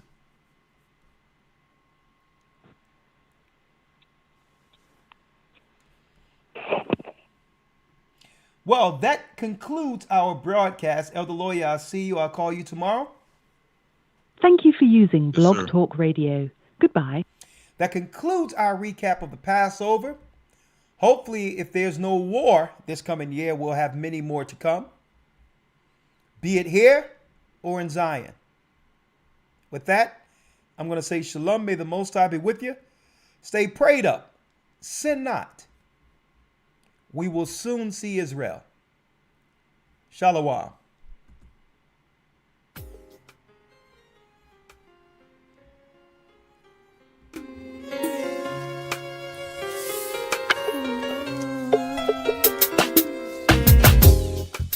The east is where we're from. The 12 tribes of Israel. In 721 BC, the Assyrian king, he took us down, we fell.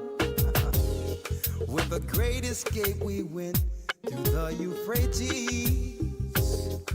The Lord held the water still. To a land where no mankind dwelt, we went.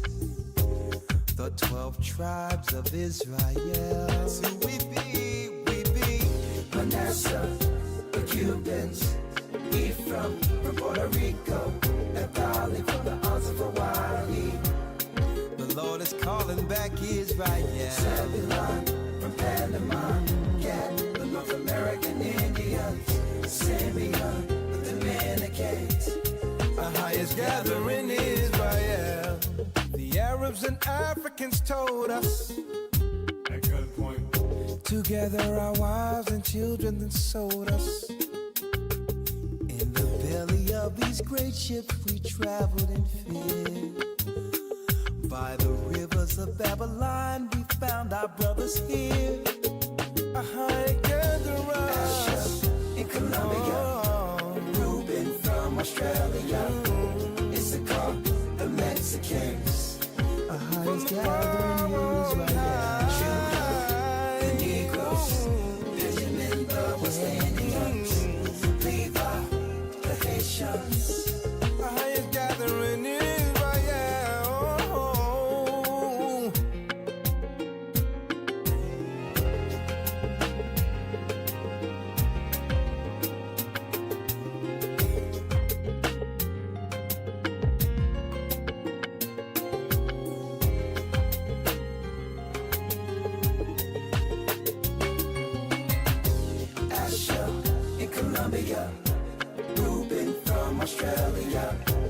Issachar. That's who we be. Yeah, come on. The Negroes, Benjamin, the West Indians, Levi, the Haitians. Cubans, Ephraim from Puerto Rico, Naphtali from the isles of Hawaii. The Lord is calling back Israel. Zebulun from Panama, Gad